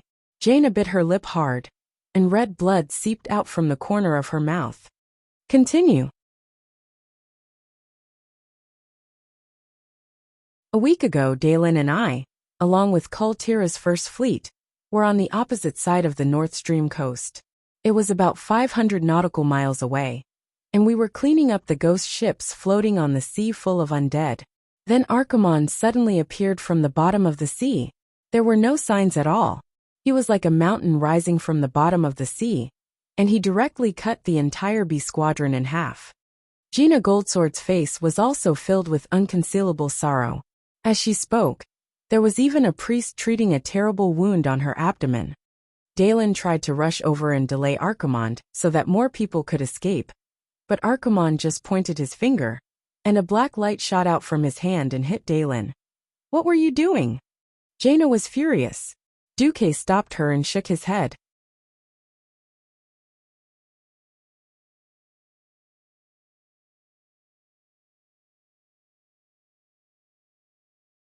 Chapter 875. Lady Goldensword has done her best. Miraculously, Duque's words appeased Jaina, who was about to go berserk. Jaina was silent, but her tears flowed down her face like a dam that had collapsed. Jaina Goldensword continued. Archimonde seemed to be venting. After destroying every living creature in his field of vision, he sank to the bottom of the sea again. He may have gone west or south. When I woke up, it was the second squadron of the First Fleet that saved me. Next, it was another General Kultiras who narrated. For some reason, Kultiras had also been attacked. However, this time it was not the Scourge, but tens of thousands of powerful Naga. Unlike the Naga under Duque, this batch of Naga was ink-black in color. Their eyes are blood-red, just like those berserk orcs. The survivors seemed to have heard that the leader of the Naga was called Vashj. Vashj, Duque blurted out. You know? Jaina grabbed Duque's sleeve almost instantly. Duque smiled bitterly. That's an even more powerful Naga clan in the depths of the Endless Sea. The Furious Scale clan, under me, can't even compare to the patrols of the Vashj clan. Jaina did not speak, but she deeply imprinted the name Vashj in her heart. The general continued. The island of Kultiras has been destroyed. His Highness then led the Imperial Guards to launch a desperate charge against Vashj, but was shot to death on the dock on the spot. Many survivors saw it, and the young Highness ship was destroyed. No one would have thought that Kultiras would be destroyed almost overnight, and the main bloodline would be wiped out. Jaina Goldensword gritted her teeth. Kultiras has been destroyed, but Kultiras is not the first country to be destroyed, and it will probably not be the last. Your Highness Jaina Proudmoore, the heavy responsibility of restoring the country now falls on your shoulders. Your Highness, please ascend the throne as soon as possible and restore Kultiras. In response to her words, the civil and military officials of Kultiras all knelt down. Your Highness Jaina Proudmoore, please ascend the throne. Jaina was silent for a good 5 seconds. She glanced at Duque and wiped the tears off her face. Enthronement. I will. This is my responsibility as Proudmoore's son. But now please leave. I want to be alone with my father. Observing a moment of silence for the ancestors was the right thing to do. A group of generals filed out. Just as Duque was about to step out of the church, Jaina's voice floated from behind him. Duque, give me some time. Maybe 1 or 2 days. I'll leave Theramore and the tribe to you. After saying that, a magic transmitter was tossed into Duque's hand. This was the communicator given to Sal. Duque said solemnly, "Leave it to me." Closing the door, Duque raised his head and looked at the clear sky. There was a trace of melancholy in his heart.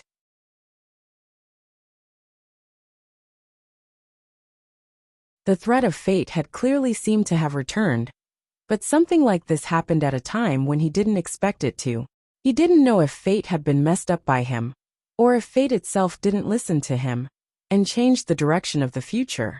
In his memory, although Prince Tandred wasn't very capable, after Dalen's death, he managed the half-dead Kultiras with fear and trepidation. He should have lived for a few decades.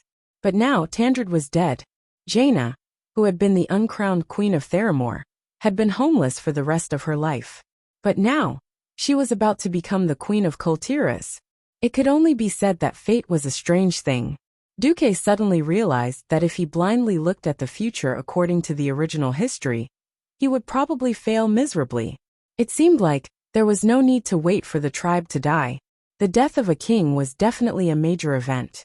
Jaina could immerse herself in sorrow, but Duque couldn't. Time passed quickly as the fleet was reorganized, and the wounded were treated. The next morning, the communicator that was given to Sal suddenly began to flash red. Duque gently clenched it, and an extremely clear spatial coordinate appeared in Duque's mind. Something happened to Sal? In Grey Valley, Wejin and Sal stayed together. Sal held the communicator in his wide palm. Sal said in a deep voice, Wajin, I still don't think it's a good idea to attract humans. We have never been allies with the Alliance, not in the past, and it will be difficult to be in the future. I don't think humans will face this crisis with us. Jaina's group might choose to give up Theramore and go a little further south. Wajin sighed. He touched his long troll fangs. We have no choice. I don't have high hopes for that Jaina. Although she is a smart person, I always feel that she has a faint hostility towards our tribe. Of course, most alliances are like this. So if we want to cooperate, we must find someone with greater wisdom. At this moment, Sal suddenly found that the space not far from him began to fluctuate violently. Get out of the way. Varrock waved his hand, dispersing the nearby orc guards. Be careful, it's not Jaina. Wajin could see at a glance that the level of spatial fluctuations was on a completely different level. Sal nervously clenched the hammer of destruction in his hand. At the same time, Rexer beside him also clenched his twin axes. In the next second, a figure that Sal and Rexer were very familiar with appeared in front of them. Seeing Sal's expression, Wajin subconsciously felt that things seemed to be a little delicate. Why is it you? Sal murmured. Why can't it be me? Duque said calmly. Really? That's how I should say it. I'm really flattered. Sal immediately smiled bitterly. He is. Wajin was puzzled. The Alliance's supreme leader, the Alliance's commander-in-chief Duke Marcus. Rexer said, enunciating each word. Wajin was greatly surprised.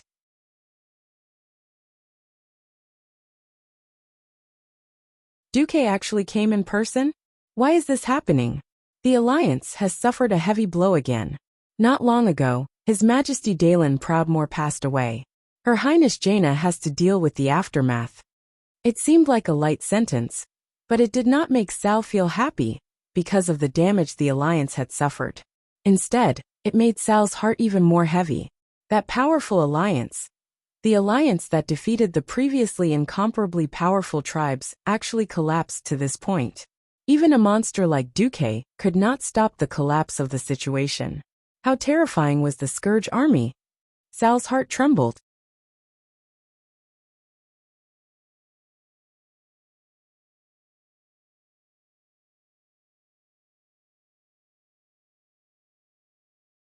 Chapter 876. Sal's performance made Wajin extremely worried. Indeed, Sal was very talented as a leader. Before the talent was transformed into an ability, it was just an ability that had not yet been fulfilled. If the commander of the Alliance was not this powerful young mage, who claimed to be 29 years old, but looked like an 18-year-old, perhaps Sal would have enough room and time to grow. However, looking at Duque, Wajin instantly felt the gap between the two leaders of the Alliance and the Horde. Whether it was personal strength, charm, courage, or temperament, Duque was 9 streets ahead of the 15-year-old Sal. Not every leader had the courage to come alone to the middle of what was once the enemy's formation. After all, they were once enemies and anything could happen. Duke showed up, showing off his courage and insight without any scruples, as well as the strong magical aura around him that was like the sun. If it were an ordinary high elf mage, Wajin would have at least 70% confidence in killing him with his whirlwind blade that had been strengthened by troll witchcraft. Duque. From the moment he appeared, Wajin had an intuition that not only he and Sal, but all the orc guards around them were locked by some unknown mysterious power. As long as they acted rashly, what awaited them would be a thunderous blow that would kill them. This was not an illusion. Rexer seemed to be staring at the side, but his forehead was sweating. Varrock and Brock were both unusually nervous.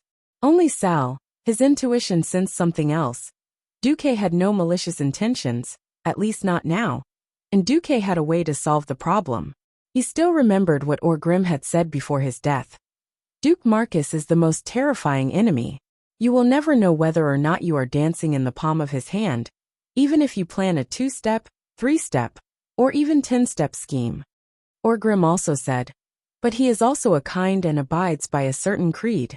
At that time, Sal asked why he said that. Orgrim replied, I am, or at least alive. That is an example. He had 1,000 ways to kill me and Rexer after I was captured, but he gave up. So if I had a choice, I would want to be friends with him, not enemies. Thinking of this, Sal's heart quickly calmed down. His performance made Woking secretly happy. Duque glanced at Sal and said, "Don't worry. The Burning Legion that once dominated you beast men, their commander Archimond is on the way to Kalimdor. On behalf of the Alliance, I can promise the Horde that before we kill our Karens, the Alliance will not take the initiative to declare war on the Horde." For some reason, even though he didn't want to show it, the moment Duque made the promise, not only Thrall, but the powerhouses like Wajin, Rexer, Brock, and Varric all heaved a sigh of relief. Sal said, "All right, for the sake of a common enemy, during this period of time, the Horde wouldn't start a war with the Alliance."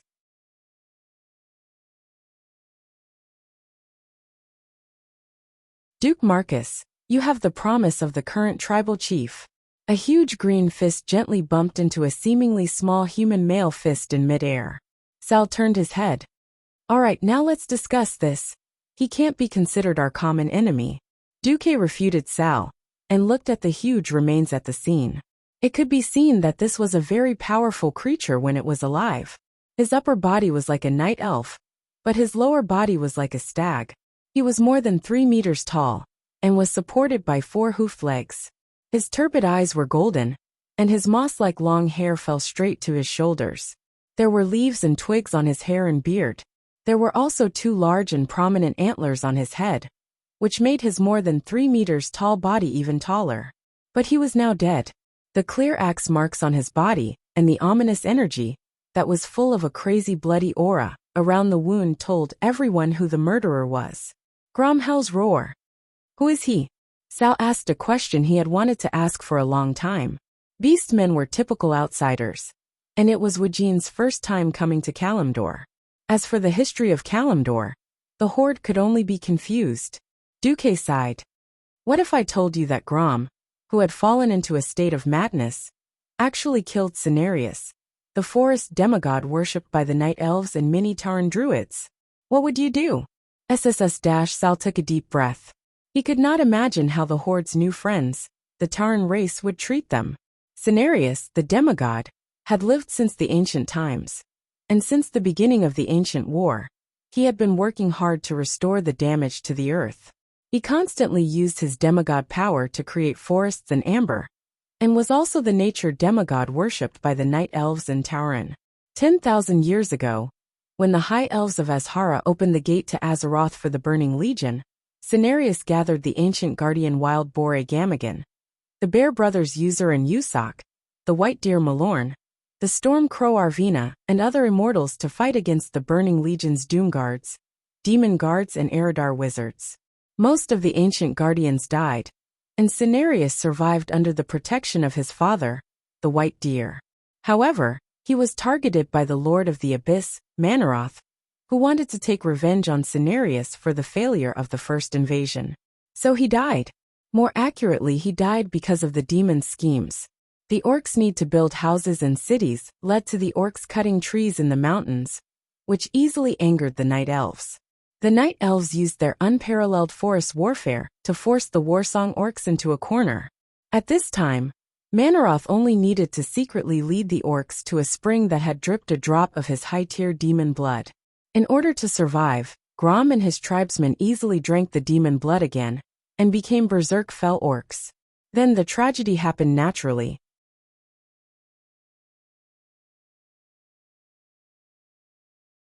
Sal could totally imagine how angry and crazy the Night Elves would be when their demigod was killed. Even if the Night Elves were as strong as the High Elves, their counterattack was not something that the tribe with only 100,000 people could withstand. At this time, an ethereal voice that Duque did not expect sounded in the air. "Young chief, don't worry too much. As long as you can find the real murderer, the Lord of the Abyss Manoroth, and kill him, the Night Elves will forgive you. Moreover, all of your races now have a bigger and more terrifying common enemy, the commander of the Burning Legion, Archimond." Sal and Duque were speechless at the same time. "Prophet Medivh?"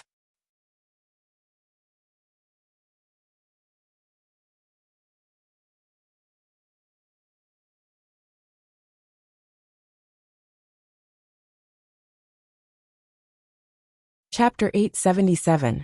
Life with cheats was so empty, lonely, and cold. Of course. Duque was speechless as he looked at the guy in front of him, who was wearing a big brown cloak. His name was Mysterious Prophet X, which was also known as Mediv. Damn it! He was so used to being a charlatan that he almost forgot that there was an Azeroth charlatan, Mediv, here. Duque was also speechless about Mediv. Before the third battle of the Dark Portal, Mediv was a scam. Not only did he open the Dark Portal after being possessed, he even left a huge mess for the entire Alliance to deal with. However, before the third battle began, Mediv had predicted, or perhaps seen, the arrival of the Calamity Army. Regardless of whether he saw the incurable disease of the Rotterdam Kingdom or something else, he had informed several important people that the Rotterdam Kingdom was hopeless, and that they should escape if they didn't want to be on the sinking ship. In the Eastern Kingdom, he had at least perfectly convinced Thrall, who wanted to strategically evacuate from the Rotterdam Kingdom, and Jaina, who had nowhere to go. In this life, he had at least made the Iron Furnace Castle and Stormwind City more actively prepare for war. If they didn't prepare for war in advance, how could Stormwind City send troops to the South Sea city-state within a week? Don't even think about it.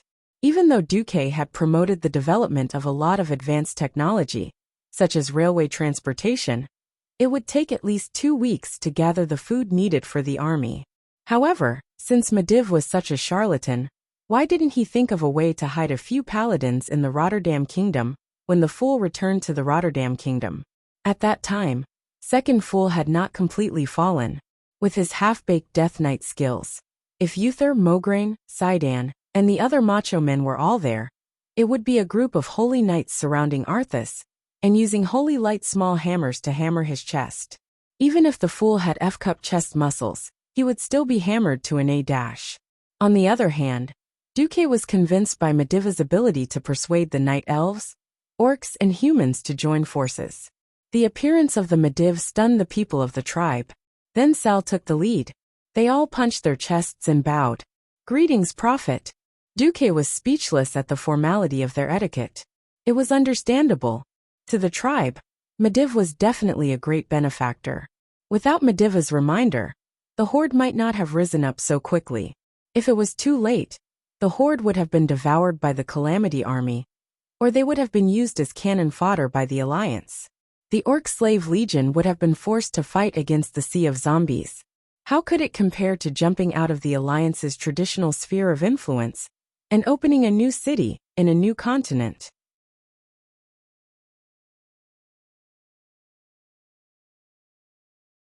If the tribe was given a few more years to stabilize themselves, they would be able to compete with the Alliance. Duque was very unhappy about this. Unfortunately, there was nothing he could do. Mediv had such a heavy taste. Oh, it was universal love. He actually got together with the female orc, Garona, and even gave birth to a mixed-blood titan, orc, and human Mediv. Duque was already giving him face by not calling Mediv a traitor.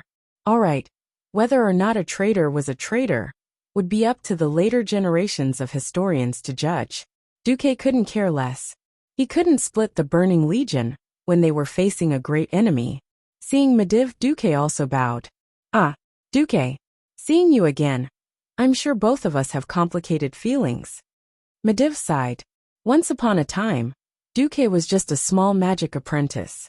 He had outstanding talent, but was very far from the Breaking Dawn level.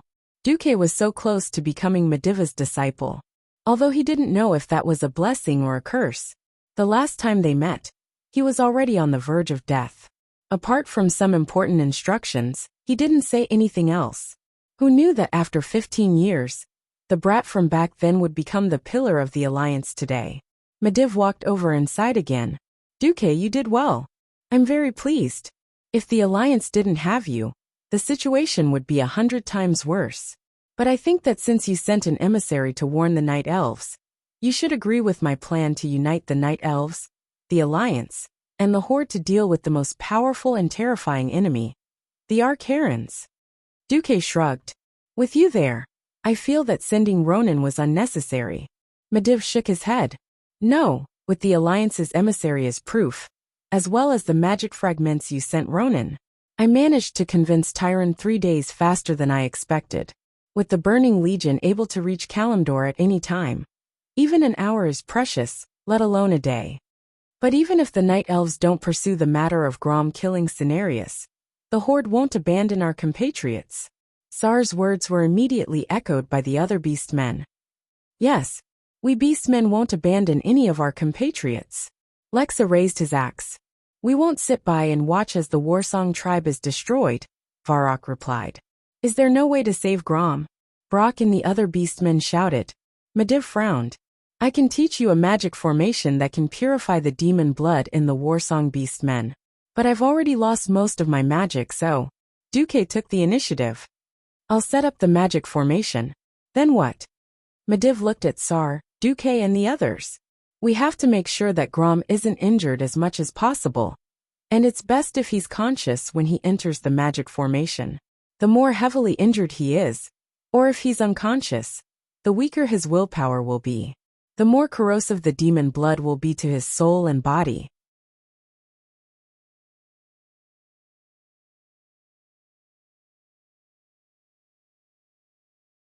After all, this isn't the first time he's drunk demon blood. If it gets worse this time, he'll never be able to get rid of the demon blood addiction. Sar and the others were suffering. Even though Grom Hellscream was a little old now, he was still the undisputed #1 warrior of the entire tribe. This wasn't a title he'd given himself. It was a battle record he'd earned. Along the way, Lexa, Varrock, Brock, and the others who didn't use pets were no match for Grom. As a hero of the older generation, Grom knew very well that a wise leader was needed to lead the tribe in times of crisis. Thus, he was like a door god, blocking all the beastmen's path of challenging Sar with Makara. He was so strong that Sar had originally prepared for a group of strong beastmen to knock Grom out with hammers and drag him back. Even so, there was only a 50% chance of success. No one knew how ferocious Grom would be after drinking the devil's blood again. Now he was saying that they couldn't knock him out or seriously injure him. What could they do? The beastmen were all dumbfounded. Let me go, Duque suddenly said.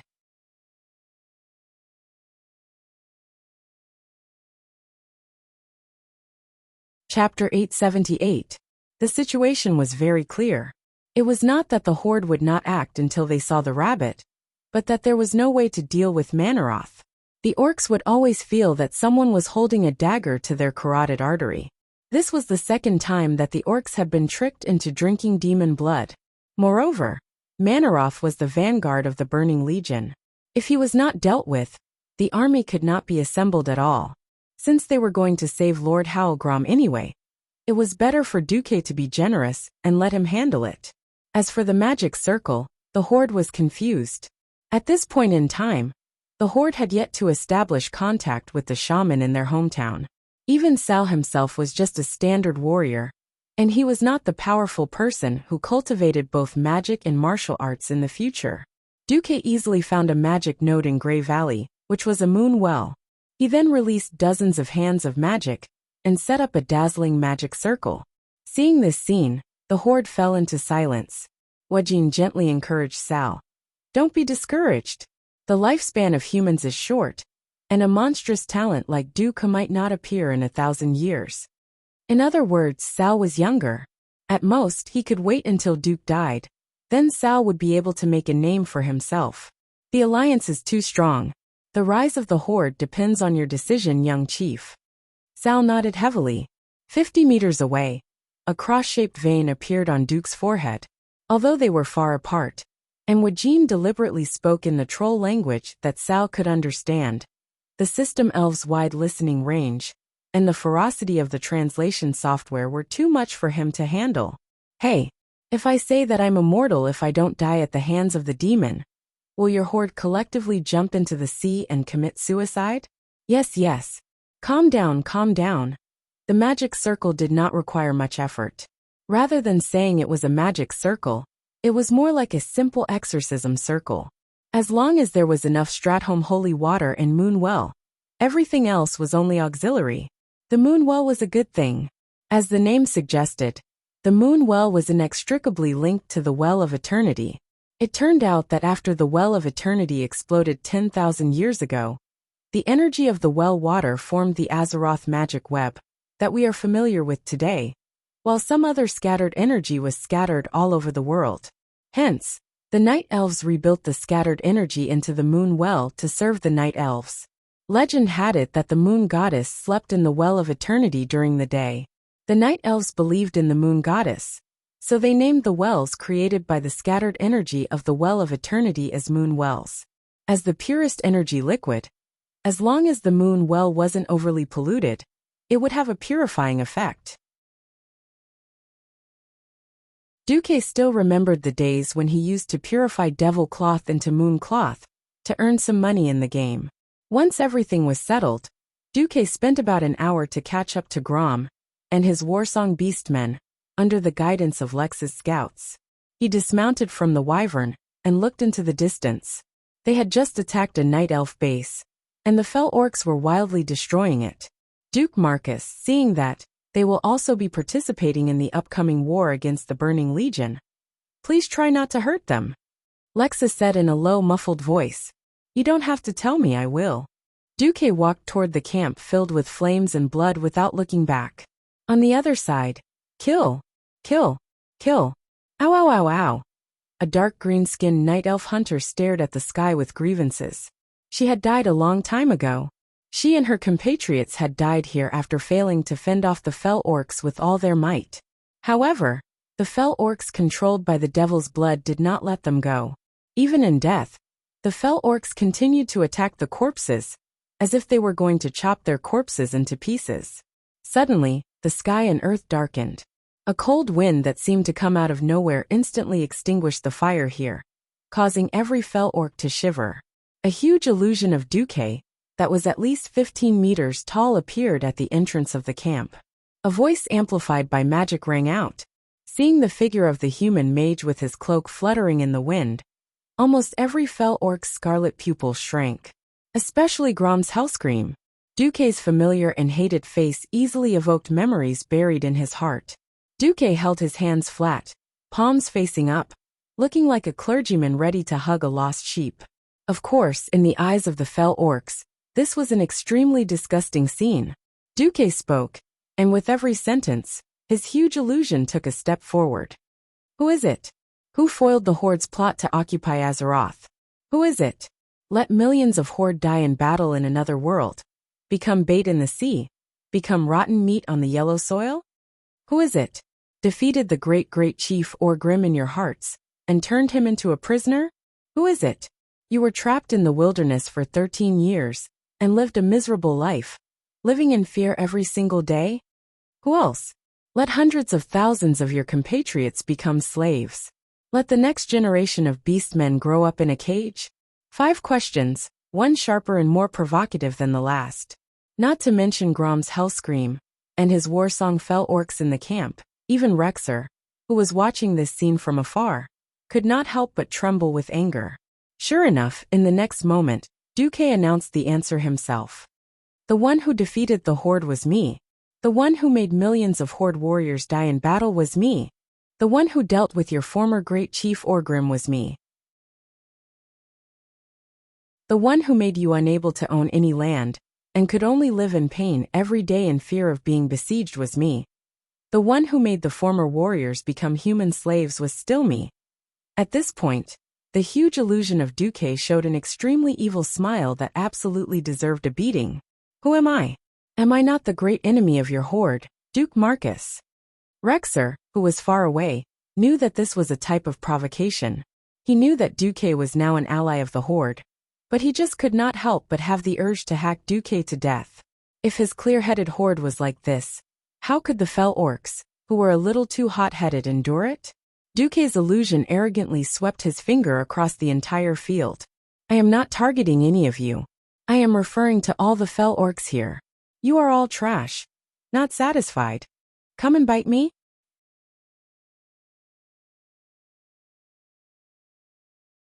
Chapter 879. For a moment Rexer's brain froze.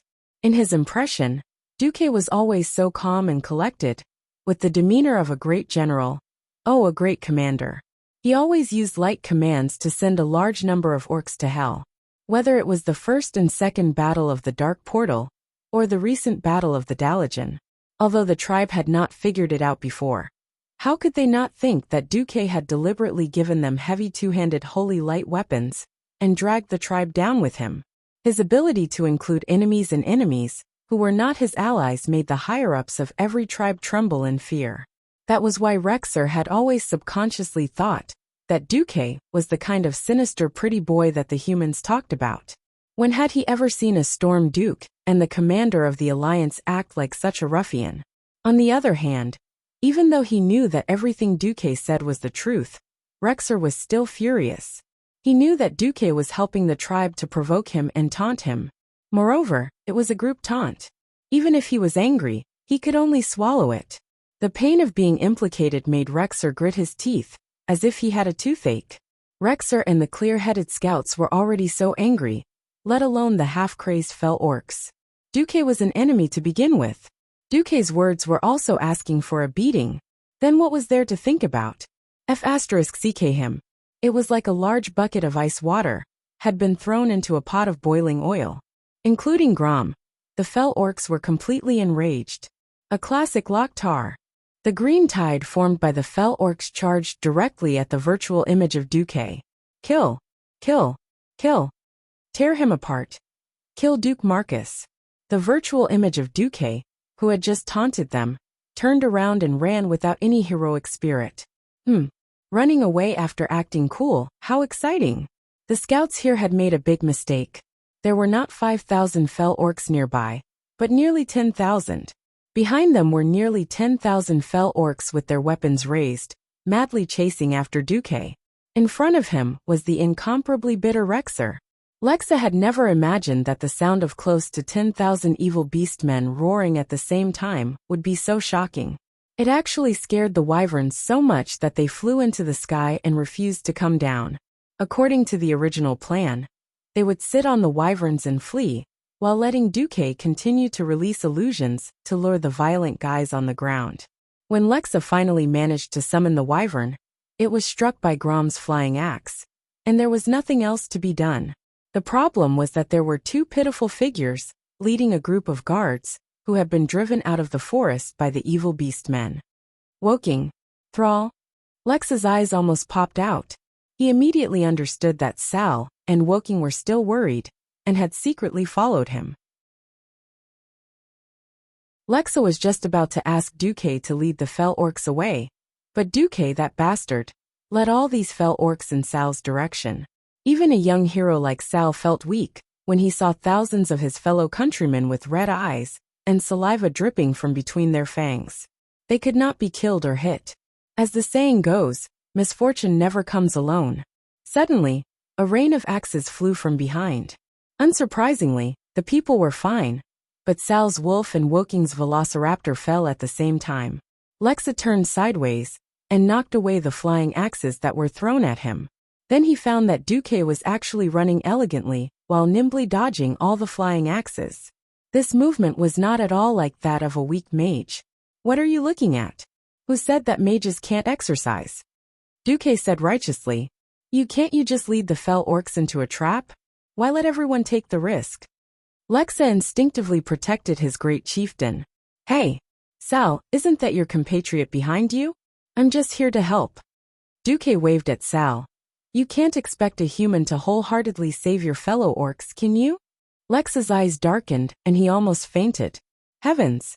It took almost an hour for the wyvern to fly over. How long would it take to run back? The problem was that moon wells were not cabbages on the side of the road. According to Mediv, there were about 15 moon wells in the entire Kalimdor continent. The one in Grey Valley was already the closest. This distance was probably no less than 2 marathons of 80 kilometers. At this time, Sal had already run over to meet up with Duque. He gasped, Duke Marcus, letting us run back like this. Is this the plan of the highest intelligence commander of the Alliance? I'm afraid we'll be killed before we can run. Ring of ice. Duque snapped his fingers. A long wave of ice appeared out of thin air and pounced directly into the crowd of evil beasts behind them. The evil beastmen behind them suddenly slowed down, and many evil beastmen fell to the ground. At this time, the second wave of wyverns attempted to descend to meet Sal and the others. However, Grom did not go completely crazy. A few more flying axes scared the wyverns back into the sky. Duque shrugged. How about I teleport back first? I'll teleport back first, and you'll lead them into the trap? Sal was completely speechless. If Duque really left, what if the evil beastmen did not chase after them? Gritting his teeth, Sal said in a deep voice, Sir Marcus, please do us this favor. The returned tribe is willing to serve as the first line of defense in the upcoming battle at Mount Hygel. Duque said helplessly, Okay, then let's run together. Duque's performance completely subverted Sal and the others' understanding of mages. This guy who took off his mage robe while running and revealed a body of strong muscles. Was he really one of those human potion pot mages? Sal couldn't help but ask, How did you train your muscles? Sigh. Duque showed an expression of infinite sorrow as he ran. That's a very, very long story. You just need to know that I trained these muscles to deal with 2 deadly fairies. That's enough. Huh. Sal's head was full of question marks. Duque looked up at the sky at a 45-degree angle, and tears seemed to be streaming down his cheeks. Once, when he patted Sasha's butt, Sasha would wonder, What are you doing? However, when he later patted Sasha's butt, she knew how to change positions, and the 2 fairies could not hold back. It was easier said than done to deal with 2 combat faction fairies. In addition to the wealth of knowledge from 10 terabytes of action movies, it was still that saying, to forge iron, one must be strong. In the past 10 years, Duque began a long journey of training. From a muscular otaku to a university animal, he trained into a bodybuilder. Do you think without a six-pack, you can easily complete the 48 hands? So the 2 leaders of the alliance and the tribe began to run toward the sunset. As if chasing after my lost youth. You're tuning in to the Li Mei's Sword of Destiny YouTube channel. We're so grateful for your support, and don't forget to subscribe to join us on this incredible journey through captivating stories. Your generosity through donations truly makes a world of difference, as it's the primary source of revenue that allows me to expand and enhance this channel for you. Thank you from the bottom of my heart for being a part of this adventure.